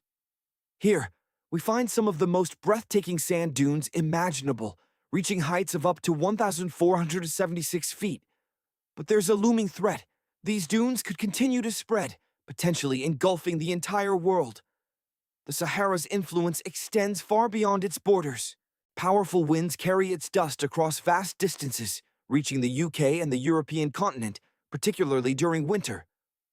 This dust settles on the ground, leaving a reddish residue on cars, a stark reminder of the interconnectedness of our planet. While it might seem insignificant, this phenomenon could have dire consequences, potentially transforming Europe into a desert, rendering its soil infertile and threatening food supplies. Soil, like clean water and air, is fundamental to human survival. Without it, all that remains is a desolate and unforgiving landscape. Imagine a world where once fertile lands transform into barren wastelands. This is the grim reality of desertification, and its advance is relentless. The Sahara Desert, a colossal force of nature, has already begun its march across the Mediterranean Sea, a chilling prospect that threatens to reshape the very face of the continent. Already 1/5 of Spain has succumbed to the encroaching desert. Italy stands as the next potential victim, grappling with the relentless spread of arid terrain. Indeed, nearly every nation in Europe faces this looming threat. Experts warn that lands unchanged for millennia may soon become barren rock, forcing entire populations to abandon their ancestral homes. In Moldova, a staggering 60% of the soil has vanished, a stark testament to the desert's power. This crisis extends far beyond the Black Sea, reaching into the heart of China and Mongolia, thousands of miles from the Sahara's origin. The economic toll is staggering, with annual losses reaching 4 billion. The United Nations recognizes the gravity of the situation and has mobilized resources to combat this escalating crisis. Italy, recognizing the urgency, is providing aid to Africa in an attempt to halt the Sahara's relentless expansion. If this process remains unchecked within the next decade, millions will be displaced, forced to flee their homes as the desert swallows everything in its path. The Sahara advances at an alarming rate, approximately 30 miles per decade. Consider the implications. How long before it engulfs Europe? Since 1920, the Sahara has expanded by an estimated 10%. Yet, hope remains. A coalition of over 172 nations has united to combat desertification on a global scale, fighting to reclaim what has been lost. The World Food Program has launched an ambitious project to restore the verdant landscapes that once thrived within the Sahara. Initially, the indigenous people, those who call the Sahara home, met the proposal with skepticism, dismissing it as an impossible dream. But with unwavering determination and a clear vision, the impossible can become reality. Picture this. Travel back 5,000 years, and you would find a vibrant forest, teeming with life, lush greenery stretching as far as the eye can see. Africa's climate has undergone dramatic shifts over the past 21,000 years, transforming from fertile landscapes to uninhabitable deserts. These changes are linked to Earth's rotation and the monsoons that bring vital water to this parched continent. But with the ingenuity of scientists and innovative techniques, there's a chance to reverse this trend, to halt the Sahara's advance and bring back the green. The Sahel River serves as a stark boundary between the Sahara Desert and Sahel City in Mauritania. Satellite images reveal the desert's relentless encroachment upon Sahel, driven by the dwindling vegetation along the riverbank. Forests act as natural barriers, preventing wind erosion and slowing desert expansion. Efforts are underway to create a Great Green Wall, a monumental undertaking employing remarkable methods. In the restoration areas, where nothing has grown for over 40 years, communities had been forced to abandon their homes. The prospect of land restoration sparked renewed hope and enthusiasm. People are learning to work with the soil, cultivating crops, and rebuilding their lives. To date, over 30,000 hectares have been restored, transforming barren landscapes into thriving green spaces. The Sahel region, where desertification begins, is the primary focus for establishing this vital green wall. The process itself is surprisingly straightforward. The ground, baked hard by the relentless sun, resembles concrete. Like water poured on concrete, it simply runs off. The solution lies in creating water-retaining half-moons to capture and hold rainwater, making it accessible to plants. The simplicity of this technique begs the question, why wasn't this implemented sooner? In fact, this ancient method was once used in the Sahel, but was lost over time. Rainwater is channeled into the half-moon structures, strategically positioned along contour lines. A raised bank at the edge prevents overflow, ensuring that plants in the center receive ample hydration. The key is to cultivate native plants like sorghum, sorghum bicolor, and millet, Panicum miliaceum.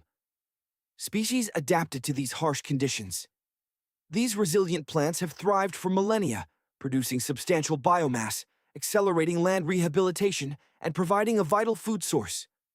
The water collected within the half-moons doesn't simply vanish, it permeates the soil, replenishing underground aquifers.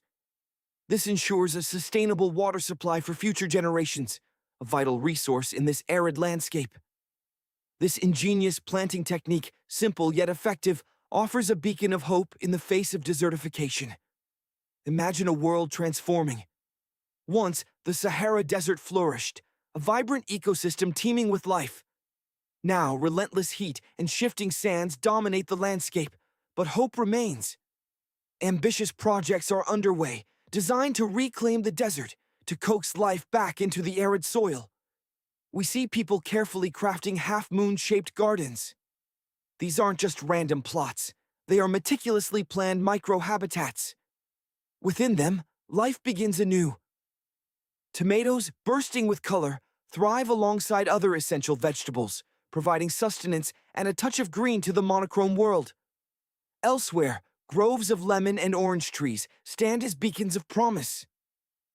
Imagine the relief after a scorching day, the taste of freshly squeezed lemonade, a simple pleasure made profound by its scarcity.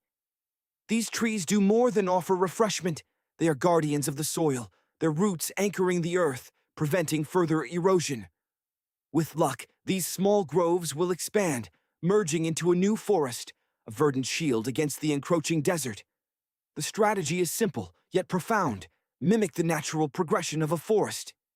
Start with small, hardy plants, gradually introducing larger, more demanding species. The goal? To plant over 10,000 trees, a monumental task driven by a vision of a revitalized Sahara. But the desert's harsh reality has driven many away.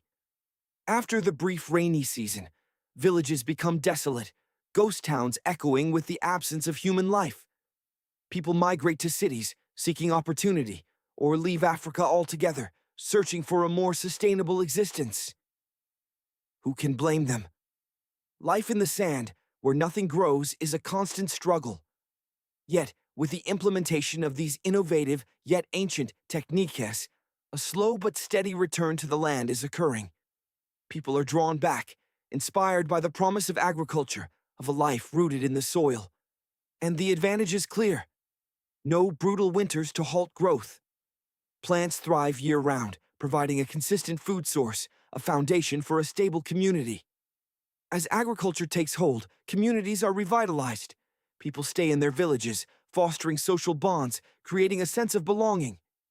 If this project succeeds, the implications are enormous. Africa could be saved, and the relentless march of desertification halted. The world will benefit. But the desert, even as it transforms, remains a realm of hidden dangers. At first glance, it appears lifeless, an endless expanse of sand and sky. But look closer, and you'll find creatures adapted to this harsh environment, some merely unsettling, others truly terrifying. Let's venture into this world, starting with the merely dangerous and progressing to the stuff of nightmares. Imagine yourself traversing the desert, the sun beating down relentlessly. In the distance, you see a large, welcoming teddy bear, its arms outstretched. A mirage, surely. But still, you're drawn closer, compelled by the illusion of comfort. Your instincts were correct.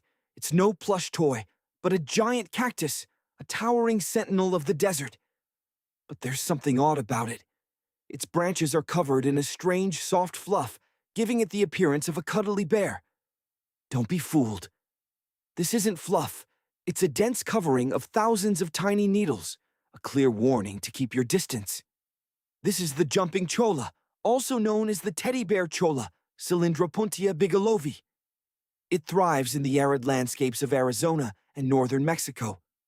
While it won't actively attack, it will readily attach itself to your skin or clothing at the slightest touch. This formidable coat serves several purposes, protecting the cactus from herbivores, providing shade from the intense sun, and conserving precious moisture. The lateral branches are vital, responsible for photosynthesis and storing vast amounts of water. Despite its menacing appearance, the cactus can be a source of moisture for desperate travelers. But the danger lies in those needles. A closer look reveals their sinister design, tiny hooks that latch onto anything they touch. One brush, and hundreds of thorns are embedded in your skin, incredibly difficult to remove and causing intense pain. But perhaps the most fascinating aspect of the jumping cholla is its method of reproduction. It clones itself, creating new plants wherever its barbed segments land. When an animal or person brushes against the cactus, it readily detaches a piece of itself, a prickly gift delivered with agonizing precision. This segment, laden with needles, falls to the ground, takes root, and begins to grow, perpetuating the cycle. The danger escalates. A new threat emerges on the horizon. An ostrich charging across the sands. Many dismiss these birds as cowardly creatures, burying their heads in the sand. A close encounter will quickly dispel that notion. While generally not aggressive, an ostrich defending its nest is a force to be reckoned with. But escape is unlikely. Ostriches can reach speeds of up to 43 miles per hour, faster than a cheetah. You'll need a vehicle to outrun one. They run head-on, striking their enemies with their powerful chests. There are even documented cases of ostriches attacking vans, causing significant damage. However, their most dangerous weapons are their powerful legs, tipped with sharp claws. A single kick can deliver a devastating blow, capable of incapacitating even a large opponent. So, heed this warning. If you see an ostrich in the distance, change direction. Now, we turn our attention to a creature that prefers the shadows. Spending most of its life underground, in the arid deserts of the southwestern US and northwestern Mexico, is a small spotted lizard. It only ventures out occasionally in search of food. At first glance, it appears harmless, even cute. But this is a dangerous creature. The Gila monster, Heloderma suspectum. Its thick, leathery skin provides protection from predators, like hawks and coyotes. But its primary defense is its venom. Unlike snakes and spiders that inject venom through hollow fangs, the Gila monster employs a different strategy. It clamps down on its prey and chews, forcing the venom into the wound. Here, in the arid landscapes, dangers lurk. Imagine being bitten by a Gila monster, Heloderma suspectum. Its powerful jaws clamp shut, refusing to release their grip. Removing this tenacious creature becomes a real ordeal. And the venom? Those who've suffered its effects describe a searing pain, like molten rock coursing through their veins. Yet surprisingly, this formidable lizard has proven beneficial to science. Researchers have harnessed its venom to develop treatments for diabetes and obesity. Now, brace yourself. We are about to encounter one of the desert's most unsettling inhabitants. Silence descends. Listen closely. Stand perfectly still. An eerie stillness surrounds us. Then, a sudden hiss pierces the quiet, emanating from the ground. Your gaze drops, and there it is.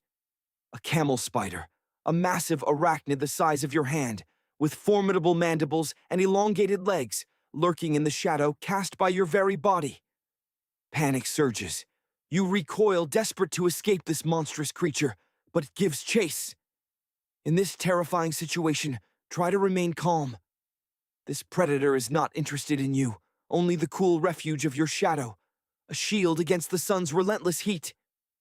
Nevertheless, avoid contact at all costs. The camel spider's powerful jaws can inflict a truly unpleasant bite, to put it mildly. And here's a surprise. It's not actually a spider in the strictest sense. While it belongs to the arachnid class, it occupies its own unique category. Solifugae. These creatures are known for their aggressive nature and willingness to bite. They are fearless hunters, preying on insects, lizards, rodents, and even small birds. Astonishingly, they can reach speeds of up to 10 miles per hour. For a creature of its size, this is lightning fast. Outrunning one would require the speed and agility of a trained athlete. Camel spiders are most commonly found in the deserts of the Middle East, but their range also extends to Mexico and the southwestern United States. These nocturnal hunters seek refuge from the sun during the day, often pursuing shadows relentlessly.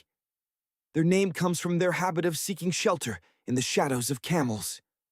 While daylight offers little respite, they become even more active at night, drawn to the light of fires, hoping to find a meal. Some species even produce a hissing sound, a chilling warning to potential threats. Let's leave the parched desert behind and venture into the steamy tropics of Tanzania. Here, beneath the bark of trees, among fallen leaves, and within the depths of dark caves, dwells one of the most unsettling creatures imaginable, the tailless whip scorpion. Picture a scorpion, but without its characteristic tail, its body flattened as if compressed under immense pressure. While resembling spiders in some ways, it lacks venom glands and the ability to spin webs. This silent hunter strikes with incredible speed, but the most terrifying feature is its pair of elongated front claws, sometimes twice the length of its own body. Once ensnared, prey has no hope of escape. Life in the perpetual darkness of caves has diminished its eyesight, causing the whip scorpion to shun sunlight. During molting, it ascends to the cave ceiling, slowly shedding its old exoskeleton. Imagine shining your flashlight and seeing small, pale arachnids with grotesquely long legs emerging from these discarded husks. Should you encounter one, remain calm and retreat slowly, maintaining as much distance as possible. Be warned, these flattened scorpions can quickly slip beneath clothing and deliver a painful bite to the abdomen. But fear not, this is merely a jest. In reality, these creatures are among the most timid and harmless of all arachnids. They are more afraid of you than you are of them and will never initiate an attack. Many people find them fascinating and keep them as pets in terrariums. However, vigilance is essential to prevent escape. Once loose, recapturing them becomes a challenge. They can disappear under beds or through cracks in the floor in an instant. They might even venture into your neighbor's apartment through the ventilation system, causing quite a fright. How about another scorpion? While perhaps not as overtly terrifying as some creatures, it holds the distinction of being the most venomous scorpion in the United States. The Arizona bark scorpion, Centruroides sculpturatus. The problem is its adaptability. It can be found in the desert, inside homes, and in gardens. These dangerous, venomous creatures readily invade dwellings and frequently sting humans. A single sting is enough to cause significant pain, comparable to that of a bee sting. However, individuals with allergies may experience paralysis, breathing difficulties, and other severe health complications. The Sahara Desert. The very name conjures images of endless sand dunes and scorching heat. But how truly extreme is this landscape? Consider this. The average annual rainfall here struggles to reach a mere 3 inches. Now, stack that against New York City, which sees a soaking 45 inches of rain each year. Believe it or not, when ranked by precipitation, this iconic sandy expanse only claims the title of the third largest desert on our planet. The first and second spots? Those belong to the icy wastelands of Antarctica and the Arctic, dwarfing the Sahara by millions of square miles. It might sound strange, but deserts aren't all the same. Antarctica and the Arctic are classified as polar deserts, while the Sahara falls into the category of a subtropical desert. The difference in air temperature is simply staggering. In the heart of Antarctica, temperatures can plummet to a bone-chilling 76 degrees Fahrenheit. Contrast that with the Sahara's record high of a blistering 136 degrees Fahrenheit. Yet, even in this furnace, there's a surprising coolness. At night, the temperature dips to roughly the same as the average yearly temperature in Denmark. This daily roller coaster of hot and cold makes choosing the right attire a real challenge for anyone venturing into the Sahara. And what about the sand itself? How deep does it go? The depth actually varies, ranging from about 70 to 140 feet. That might sound like a lot, but it's not insurmountable. Imagine placing the Statue of Liberty on top of a towering dune. Half of it would still be visible above the sand. The Sahara's immense quantities of sand are the result of aeolian processes, a term derived from the Greek god of wind, Aeolus. Over vast stretches of time, the wind relentlessly blows and shapes the Earth's surface. In arid regions with little plant life, this erosive power is amplified, carving away at the ground at an accelerated rate. This is precisely what has occurred across North Africa. Beneath this sea of sand lies bedrock and cracked clay. If you were to start digging, you'd eventually encounter this geological foundation, just as you would anywhere else on the planet. However, there's a crucial difference. Almost everywhere else, the bedrock is covered by a layer of soil. This is not the case in the Sahara. The arid climate and scarcity of vegetation mean that sand directly blankets the ground below. Over millennia, the shifting sands have become the final resting place for a host of remarkable finds. Petrified tree trunks, for instance. These are essentially ancient trees, preserved in stone, dating back to a time when the region was a lush, green forest. In some locations, these fossilized trees stand at an impressive 65 feet tall. The wood is so remarkably preserved that you can still discern its texture and the patterns of its knots. There are even fossilized pine cones, remnants of a prehistoric woodland. In 1992, scientists stumbled upon a field of glass fragments scattered across a vast area of the eastern Sahara. These shards of canary yellow glass stretched for hundreds of miles. They weren't the product of an ancient civilization, although the ancient Egyptians did incorporate them into their jewelry. The breastplate of King Tutankhamun, for example, featured a stunning scarab beetle centerpiece crafted from this unique desert glass. For many years, the origins of these mysterious fragments remained a puzzle. Eventually, researchers determined that the glass was approximately 29 million years old and of impact origin. These rocks are formed when a meteorite slams into the Earth's surface, generating immense heat. Scientists estimate that the temperature required to melt the minerals into this glass was close to a staggering 3,000 degrees Fahrenheit. So, alongside the regular grains of sand, the Sahara also holds melted sand, a testament to cosmic collisions of the past. But the desert holds other surprises. Shark teeth are a common discovery in Morocco, located in the western part of the Sahara. What are the fossilized teeth of these marine predators doing in the heart of the desert? Millions of years ago, this part of the world looked dramatically different. A sea once cut through the land that is now desert. The Trans-Saharan Seaway stretched across what is now Algeria and Mali. It was approximately 165 feet deep, more than enough to support a thriving ecosystem of aquatic creatures. Giant catfish, sea snakes, and, of course, sharks all called this ancient sea home. In the 1980s, British archaeologists even unearthed a fossilized turtle shell in Mali, further evidence of this bygone era. For centuries, an entire Roman city lay hidden beneath the sands. Timgad, a Roman outpost, was established by Emperor Trajan around 100 AD. Around the year 700, the inhabitants abandoned the city for reasons still debated by historians. The Sahara's sands soon enveloped Timgad, concealing it for nearly 1,000 years. Then, in the 1700s, a Scottish explorer began the arduous task of excavating the lost city. His team first unearthed a sandstone triumphal arch standing 40 feet high, reminiscent of those found in Rome and Paris. An amphitheater soon emerged from the sand, followed by remarkably well-preserved statues of Roman emperors. The Scotsman's discovery was so incredible that many initially dismissed it as fantasy. It took 2 more centuries, until the 1950s, for archaeologists to fully excavate the city. The site covers an area equivalent to 10 polo fields. The ruins reveal the full sophistication of Roman city planning, with streets intersecting at perfect right angles in a design known as an orthogonal layout. Imagine a city meticulously planned, laid out with precision. Not a modern metropolis, but Timgad, an ancient Roman settlement. Picture a perfect hexagonal grid, a layout echoed in the urban designs of modern cities like New York. Historians estimate that in its prime, Timgad was home to around 10,000 souls, a melting pot of Romans and people of African descent. Now, fast forward. Today, over 2.5 million people inhabit the regions bordering the Sahara Desert, spread across 11 nations. But the desert is expanding, relentlessly consuming the land.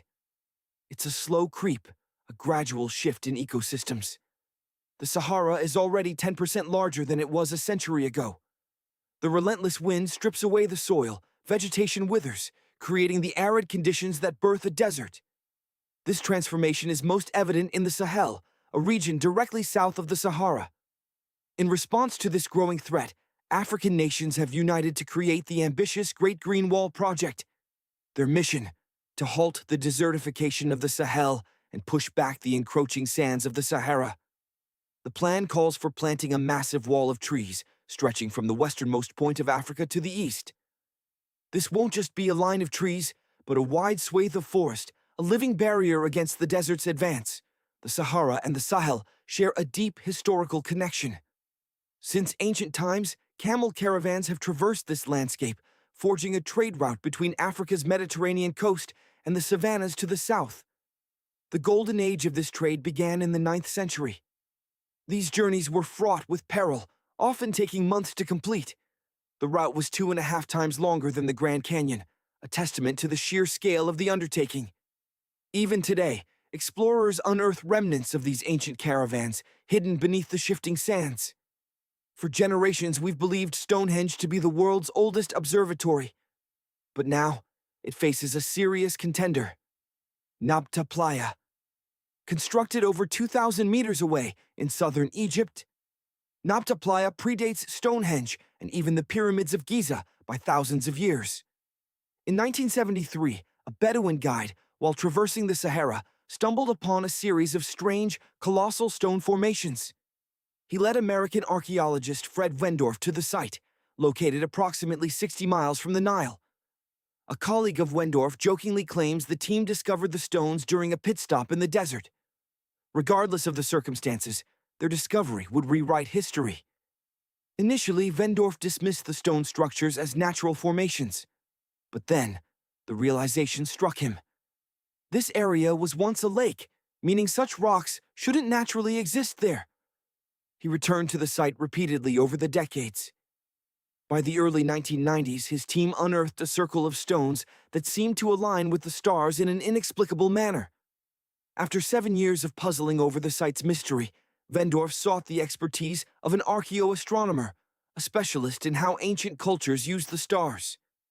One evening, as the expert sat in the cool desert sand, gazing at the stones, the archaeoastronomer realized the stones formed a pattern radiating outward from a massive burial mound.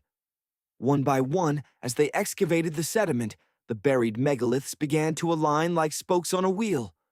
The team had already used radiocarbon dating on samples from fire hearths and tamarisk wood roofing found within the stone circle. Nabta Playa featured dozens of standing stones, each several feet tall. Some aligned precisely with the sunrise on significant dates, while others corresponded with bright stars in the night sky. Within the large circle, 6 special stones may have served a ritualistic purpose or marked important times of the year. Around them, 29 standing stones might have functioned as a rudimentary calendar, helping people track important events like the summer solstice, the year's longest day. The position of the sun on that day signaled the coming rainy season. The stone circle once aligned with the brightest stars in the northern sky: Arcturus, Sirius, and Alpha Centauri. Some stones even pointed towards the constellation Orion. By analyzing Arcturus's movement across the sky, they determined it perfectly matched the circle around 4800 BCE. This discovery revealed Nabta Playa as the oldest astronomical site ever found. The people of Nabta Playa may have been charting the stars millennia before the invention of the telescope. It appears this site held immense significance for those living and traveling through the desert. Over 10,000 years ago, the long, frigid, and arid ice age, which had persisted for tens of thousands of years, was finally drawing to a close. Northern Africa experienced intense monsoons and rains, filling seasonal lakes and transforming the landscape. Imagine a world transformed. A parched desert landscape, seemingly devoid of life, suddenly bursts into vibrant green oases after a brief but vital summer rain. This wasn't just a pretty sight. For the nomadic tribes that called this unforgiving land home, it was everything. Their very existence hinged on these fleeting moments of abundance, their lives inextricably linked to their cattle. Let's journey back to Nabta Playa. When archaeologists painstakingly excavated the central tomb, they unearthed compelling evidence of this bond: cattle bones, and even more remarkably, a colossal rock meticulously carved into the form of a cow. These ancient people, masters of their environment, possessed a profound understanding of the stars. They used celestial navigation to locate hidden watering holes. Vital lifelines like Nabta Playa, which likely held precious water for a mere 4 months each year, replenished by the seasonal monsoon rains. But remember, the familiar North Star we rely on today wasn't a guiding light back then. Instead, these early navigators charted their course using the brightest stars and observed the mesmerizing circular motion of the night sky above. Picture this. When the lakes brimmed with water, the standing stones would be partially submerged, creating a breathtaking spectacle. From the western shore, the inky black water mirrored the stars, creating an illusion of an endless, shimmering cosmos. Nabta Playa, despite its significance, remains less known than the iconic Stonehenge. Perhaps this is because its stones lay hidden beneath the sands, while the English site has stood proudly accessible for millennia. Regrettably, Nabta Playa's newfound fame led to some damage. Unwitting tourists, perhaps driven by curiosity, shifted stones, disrupting the ancient star alignments meticulously crafted by its builders. To safeguard this invaluable site, authorities made the difficult decision to relocate the stones and the carved cow statue to a museum. Here, they can be admired and studied without the risk of further degradation. But the Egyptian observatory isn't alone in its resemblance to Stonehenge. Similar structures, each with its own unique purpose, have been discovered across the globe, from Germany and France to the United States and the Andes Mountains of northern Peru. This particular site in Peru stands as one of the oldest monumental constructions in the entire region. The circular plaza is formed by 2 imposing stone walls arranged in a perfect ring, likely serving as a venue for ceremonies and communal gatherings.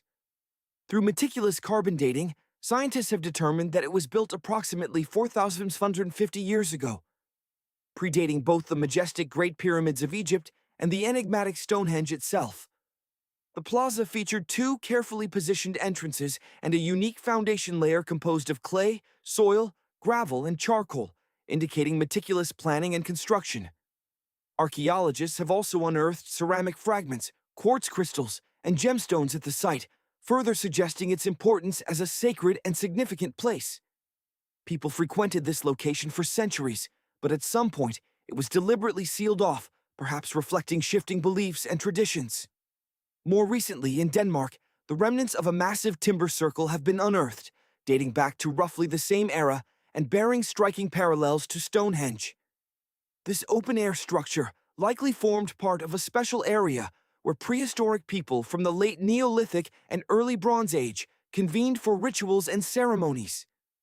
The circle consisted of 45 colossal wooden posts, forming a massive ring approximately 100 feet in diameter. While the wood itself has long since decayed, scientists believe that towering timbers once stood upright in these post holes, creating an awe-inspiring wood henge. The precise purpose of these circles remains shrouded in mystery, but archaeological finds of animal bones and food remnants at similar sites suggest that they served as gathering places for feasts and ritualistic practices. In 2024, within England's Dartmoor National Park, scientists unearthed two ancient stone circles dating back to the Neolithic period. Some archaeologists speculate that they might have formed a sacred ark. Many of Dartmoor's stone structures were deliberately built in a curved shape on elevated ground in the central region. In the distant past, Dartmoor was blanketed in dense forests, suggesting that these high-altitude locations served as crucial landmarks for navigation and orientation. Intriguingly, one of the newly discovered circles fits neatly within this proposed arc, while the other lies just outside it to the north. This positioning could indicate an entrance point into the sacred enclosure. A raised bank of earth located near the stones bears a striking resemblance to other prominent Neolithic sites, such as the Ring of Brodgar in Scotland and Stonehenge itself. This suggests that the builders of these circles may have visited Stonehenge or drawn inspiration from its design. Meanwhile, in Oman, archaeologists have uncovered ancient stone monuments known as trolley, which have earned the nickname Arabian Stonehenge. These structures were completed roughly 2,000 years ago, but the identity of their builders and their intended purpose remain unknown. Scientists have also unearthed incredibly ancient stone hand axes, dating back between 300,000 and 1.3 million years, a testament to the time when the earliest humans ventured out of Africa. At another site in central Oman, archaeologists discovered a Neolithic tomb dating back to around 5,000 to 4,600 BCE. This tomb features two chambers containing the skeletal remains of dozens of individuals, sheltered beneath a colossal megalithic structure. Nearby, they also discovered rock carvings, artistic expressions left behind by the people who once inhabited this region. And then, there's yet another Stonehenge look-alike, this time in Saudi Arabia, that was used as an apartment complex. Imagine, if you will, a vast lava field stretching as far as the eye can see. But this is no ordinary volcanic landscape. Look closely, and you'll notice something peculiar. Perfect circles etched into the stone, remnants of a forgotten age. Thousands of years ago, keen-eyed archaeologists studying aerial photographs spotted these enigmatic formations, a total of 345 stone circles. Each circle, measuring between 13 to 26 feet in diameter, features at least one imposing standing stone at its center. These aren't just random arrangements of rocks, they are structures, complete with the ghostly remains of stone walls and doorways. While stone circles like Stonehenge are often linked to ancient ceremonies and rituals, scientists propose a more practical origin. Many early houses, they believe, were built with a circular design, with rectangular homes only becoming commonplace much later in human history. Now, let's shift continents. Picture yourself transported to Africa, a land of unparalleled wildlife diversity, a vibrant tapestry of cultures and languages. But above all, it's the realm of the Sahara, the world's largest hot desert. The sun beats down mercilessly, thirst claws at your throat. You've been trekking for days, desperately seeking the life-giving promise of an oasis. You sense it's near, but the horizon stubbornly recedes, always just out of reach. Exhaustion weighs heavily on your mind, the relentless heat a physical burden. It feels as though you've consumed a plateful of fiery chili peppers, the sweat pouring from you in torrents. And when we say hot, we're talking an average of 100 degrees. Little wonder you're suffering. You're in the heart of the world's most expansive hot desert.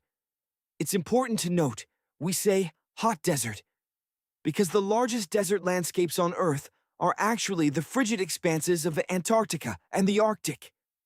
Antarctica's frozen wasteland is roughly the size of 1 million Los Angeles International Airports, LAX. The Arctic desert, while still immense, is slightly smaller.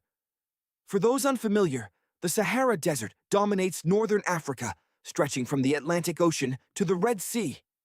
Its area is so vast that you could fit approximately 100,000 Disney World theme parks within its boundaries, side by side. And, according to scientific observations, the desert is relentlessly expanding. Deserts typically form in the subtropics due to a phenomenon known as Hadley circulation. Air rises at the equator and descends in the subtropics, creating a drying effect that promotes the formation of arid landscapes. Since the 1920s, the Sahara is estimated to have expanded by over 10%. But how is this happening? To understand, we must journey back in time. Today, the Sahara Desert is one of the most inhospitable places on Earth. Just so we're clear, to qualify as a desert, a region must receive less than 4 inches of rainfall per year. This paltry precipitation index leads to arid conditions. The air holds little humidity, and daytime temperatures can soar to a blistering 130-degree warmth. Consequently, animal and plant life are scarce due to the chronic lack of water. But, incredibly, the Sahara wasn't always this way. It may seem impossible to imagine northern Africa without its seemingly endless sea of sand, but around 20,000 years ago, the Sahara was a lush, verdant oasis. Recent scientific discoveries provide compelling evidence of what is now called the Green Sahara. In the mid-1800s, a German explorer traversing the Sahara stumbled upon paintings and engravings left behind by nomadic artists. The scenes depicted in these artworks were utterly at odds with his surroundings. Instead of a barren landscape dotted with camels and sparse desert vegetation, the rock paintings showcased jungle animals like giraffes and hippos. There were even depictions of livestock and grazing animals, such as cattle and sheep. An impossibility in the modern Sahara. Artists typically draw what they observe in their environment. This realization deeply intrigued the German explorer. The drawings were so detailed that the artists must have had intimate contact with these animals.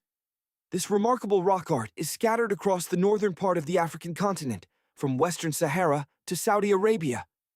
Geologists soon became fascinated by this discovery and began to search for clues. They were able to confirm that northern Africa was once significantly wetter. Evidence was unearthed from deep-sea sediment cores taken off the coast of Mauritania.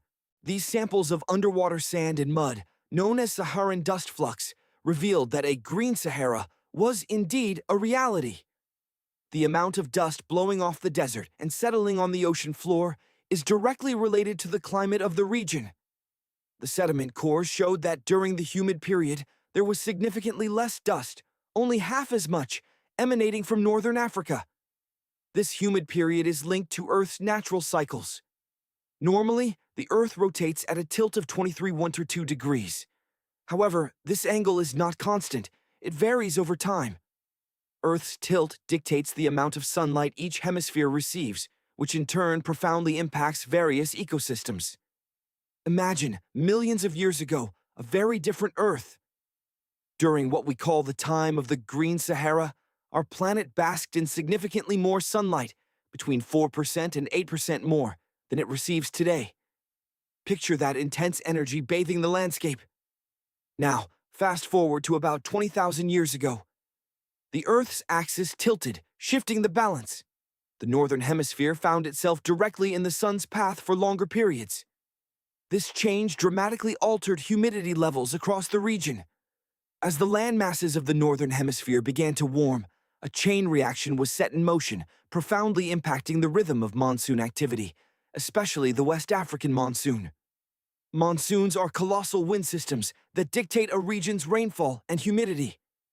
As portions of the globe heat up, vast columns of air begin to rise. This rising air acts like a pump, pulling moisture from the earth and drawing it high into the atmosphere. Little by little, North Africa transformed, becoming increasingly saturated. The increased moisture content turned the arid Sahara into a lush, vibrant landscape dotted with immense bodies of water. Picture this.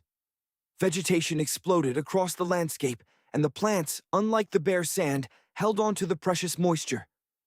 Throughout the Sahara, there is unmistakable evidence of ancient natural basins, remnants of lakes so vast they could swallow all of America's Great Lakes whole. Archaeologists have unearthed compelling evidence of thriving societies in areas that are now desolate wastelands. It appears that ancient cultures flourished, taking full advantage of this African humid period. Researchers estimate that the human population across the Sahara reached its peak approximately 9,000 years ago. The traces they left behind tell a story. Fireplaces, meticulously crafted hunting tools, delicate fish hooks, and staggering mounds of discarded fish bones. The geological record reveals that over the last 8 million years, there have been over 230 green periods. These dramatic shifts are driven by the ever-changing solar radiation caused by natural orbital cycles. This means, without a doubt, that Earth will witness another Green Sahara moment. It may be millennia away, but it is an inevitable consequence of our planet's celestial dance. But just as surely as the Sahara turns green, it reverts to its iconic yellow sands. All it takes is a significant axial tilt and a few years for the climate to readjust. However, there's another more concerning phenomenon that is demanding the attention of scientists. Recent studies, supported by the National Science Foundation and conducted at the University of Maryland, reveal that the Sahara has expanded by a staggering 10% over the past 90 years. This phenomenon is known as desertification, the alarming transformation of fertile land into barren desert. The Sahara Desert is relentlessly encroaching upon the semi-arid region known as the Sahel. In 1950, this region was home to approximately 31 million people. Today, its population has exploded to over 100 million. This rapid population growth has significantly contributed to the Sahara's relentless expansion. Farmers, once nomadic, have begun to settle in greater numbers. This has led to a more intense use of the land, which in turn weakens the soil. The ever-increasing demand for food has resulted in the overcropping of the land, accelerating its transformation into desert. The study also highlights the role of natural climate cycles in influencing rainfall patterns in both the Sahara and the Sahel. Scientists emphasize that all deserts are dynamic, their boundaries constantly fluctuating. A desert's perimeter might expand during a dry winter and contract during a wetter summer. South of the Sahara lies the Chad Basin. This natural body of water now serves as a critical indicator of the Sahara's expansion. The Chad Basin is situated precisely in the region where the Sahara is relentlessly pushing southward. An atmospheric and ocean expert from the University of Maryland explains that rainfall has dramatically decreased across the entire region. This reduction in rainfall has led to a severe water shortage throughout the entire basin, and even Lake Chad itself is shrinking at an alarming rate. But the Sahara is not alone in its expansion. The Atacama Desert in Chile, often considered the driest place on Earth, is also growing. It is located north of Santiago, and its southern border is slowly advancing towards the Chilean capital. As the climate becomes increasingly arid, the city of Santiago itself is at risk of transforming into an arid or semi-arid region. The once fertile valleys fed by local rivers, which have sustained generations of farmers and livestock herders, are seeing their livelihoods vanish as Chilean land turns into a desolate desert. Since 2010, Santiago has received only a third of its average annual rainfall. Outside the city, desperate farmers are digging deeper and deeper, searching for blue gold. Water. The situation here mirrors the crisis unfolding in the Sahel. Were you as surprised as I was to learn about the dramatic events unfolding in the Sahara region? Imagine planning your summer vacation in Africa. Your ultimate destination, the Sahara Desert. This vast expanse stretches across northern Africa, from the Atlantic Ocean to the Red Sea. You dream of riding camels across the dunes and immersing yourself in the region's rich cultures. You board a long flight, and finally, you arrive. You find yourself in the world's largest hot desert. Can you believe it's 3 million? Imagine yourself standing at the edge of the Sahara, the air shimmering with heat after you've downed liters of ice-cold water. The guide presents you with a choice: a leisurely 2-week tour of desert oases, or a chance to crack a local mystery that has baffled experts for years. You choose the mystery, of course. Deep within the Algerian desert, not far from a dusty town, lies a geological puzzle. Enormous spotted circles etched into the sand. Dozens of these strange formations stretch for miles in a perfectly straight line. First spotted on Google Earth some years ago, these circles have sparked endless debate, yet no one has managed to solve their riddle. What makes it even more perplexing is their remote location, far from any towns, roads, or any sign of human activity. The only way to uncover the truth is to ask questions. Notebook in hand, you begin interviewing the locals. Thankfully, everyone is eager to help. Geographers, anthropologists, village elders, and historians all offer their insights. Your first interview is with a map expert. Were these circles real, or just a glitch in the satellite imagery? You track down the very people who capture Google Earth's images. The answer is definitive. The circles are real. They appear in multiple images, year after year. The next question is obvious. What created them? After 2 days of relentless interviews, you finally get your first promising lead. The circles might be related to oil exploration. Experts explain that Algeria is rich in natural resources, making this a plausible theory. To determine if a site is worth drilling, companies often conduct seismic surveys. This involves using specialized vehicles to send shock waves deep into the earth. By analyzing how these waves bounce back, geologists can map the underground terrain. Could these circles be the marks left by such a vehicle? Have we solved the mystery? Not quite. The Sahara Desert, as we know, is one of the driest places on Earth. Summer temperatures routinely soar above 104 degrees, 40 degrees. To survive, people must find ingenious ways to access water. Could these circles be the remnants of ancient wells or other water harvesting systems? It's another compelling possibility. Some anthropologists agree, suggesting that the circles might be ancient fogaras. A fogara, also known as a cot in some regions, is a 2,500-year-old irrigation system found throughout North Africa. These systems work by digging a deep well at an elevated point to tap into underground water reserves.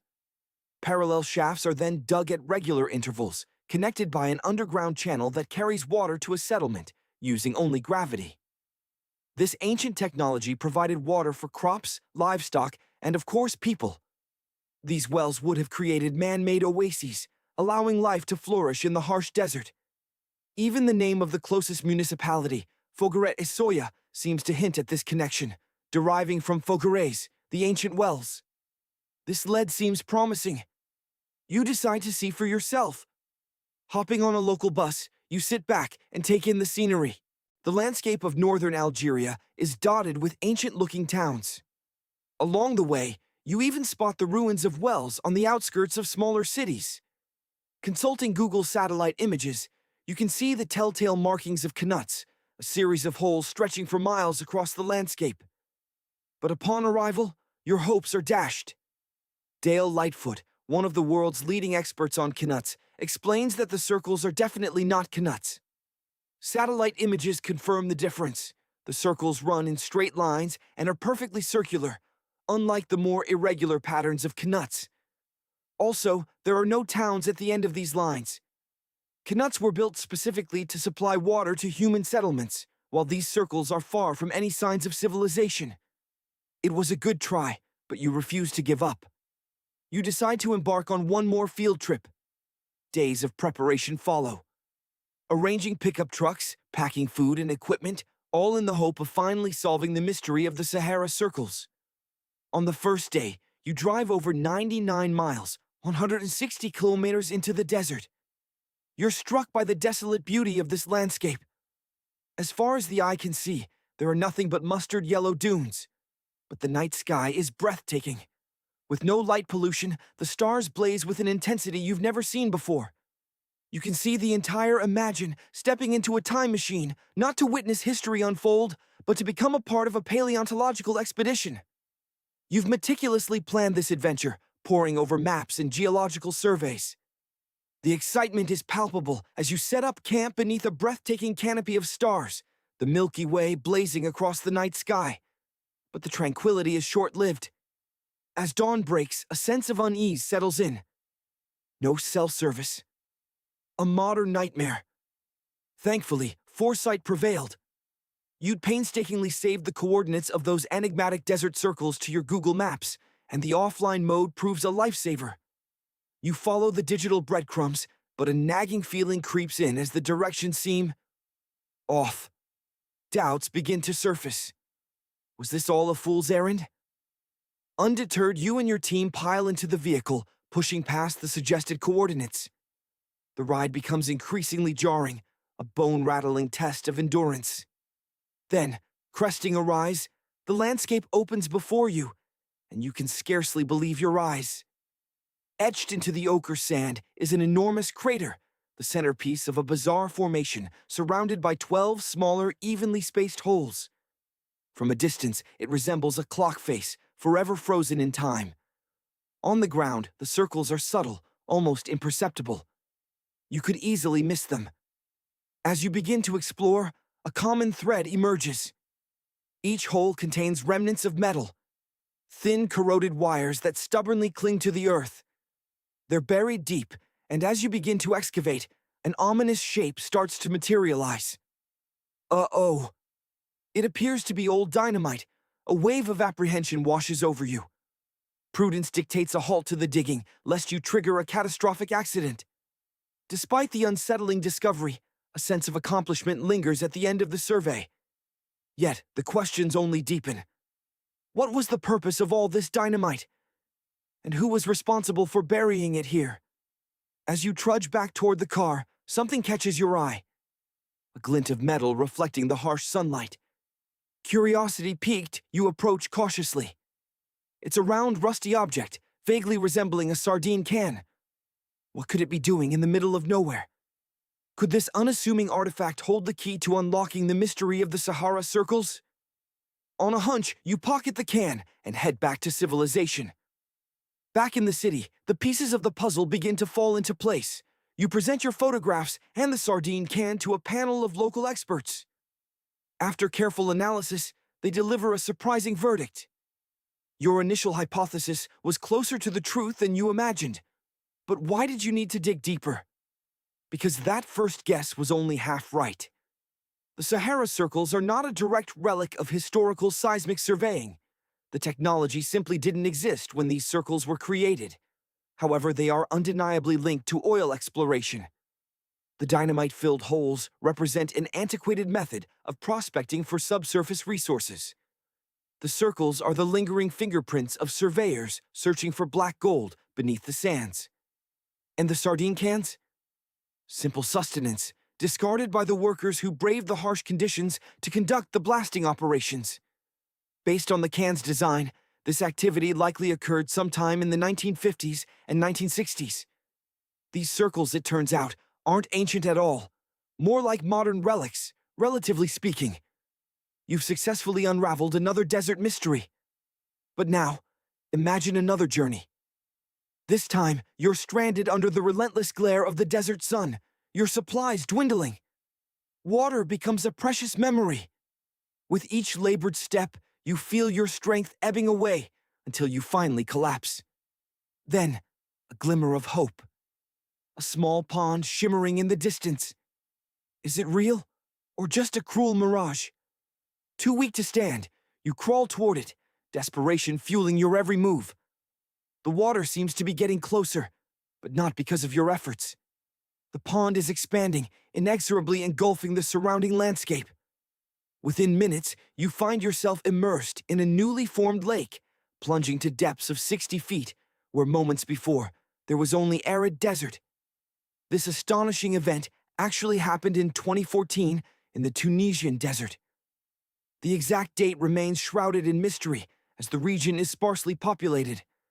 Initially, nomadic shepherds stumbled upon the lake, scarcely believing their eyes. Word spread like wildfire, and within hours, hundreds of locals flocked to the site, eager to swim and celebrate the unexpected oasis. But the euphoria was short-lived. Within days, the water began to change, transforming from a pristine turquoise blue to a murky, ominous green. Ignoring the warning signs, people continued to swim, unaware of the potential dangers lurking beneath the surface. Then the scientists arrived, delivering a grim pronouncement. The lake was unsafe. The muddy green water indicated stagnation, a lack of replenishment from underground springs. The lake was becoming a breeding ground for algae and harmful bacteria, posing a serious health risk. Further investigation revealed that the region was rich in phosphate deposits, which could leach into the water, leaving behind radioactive traces. The lake, once a symbol of hope, had become a potentially carcinogenic, toxic hazard. But the warnings fell on deaf ears. The lure of the water was too strong to resist, even in the face of potential peril. They walk in the middle of the desert, while the sun,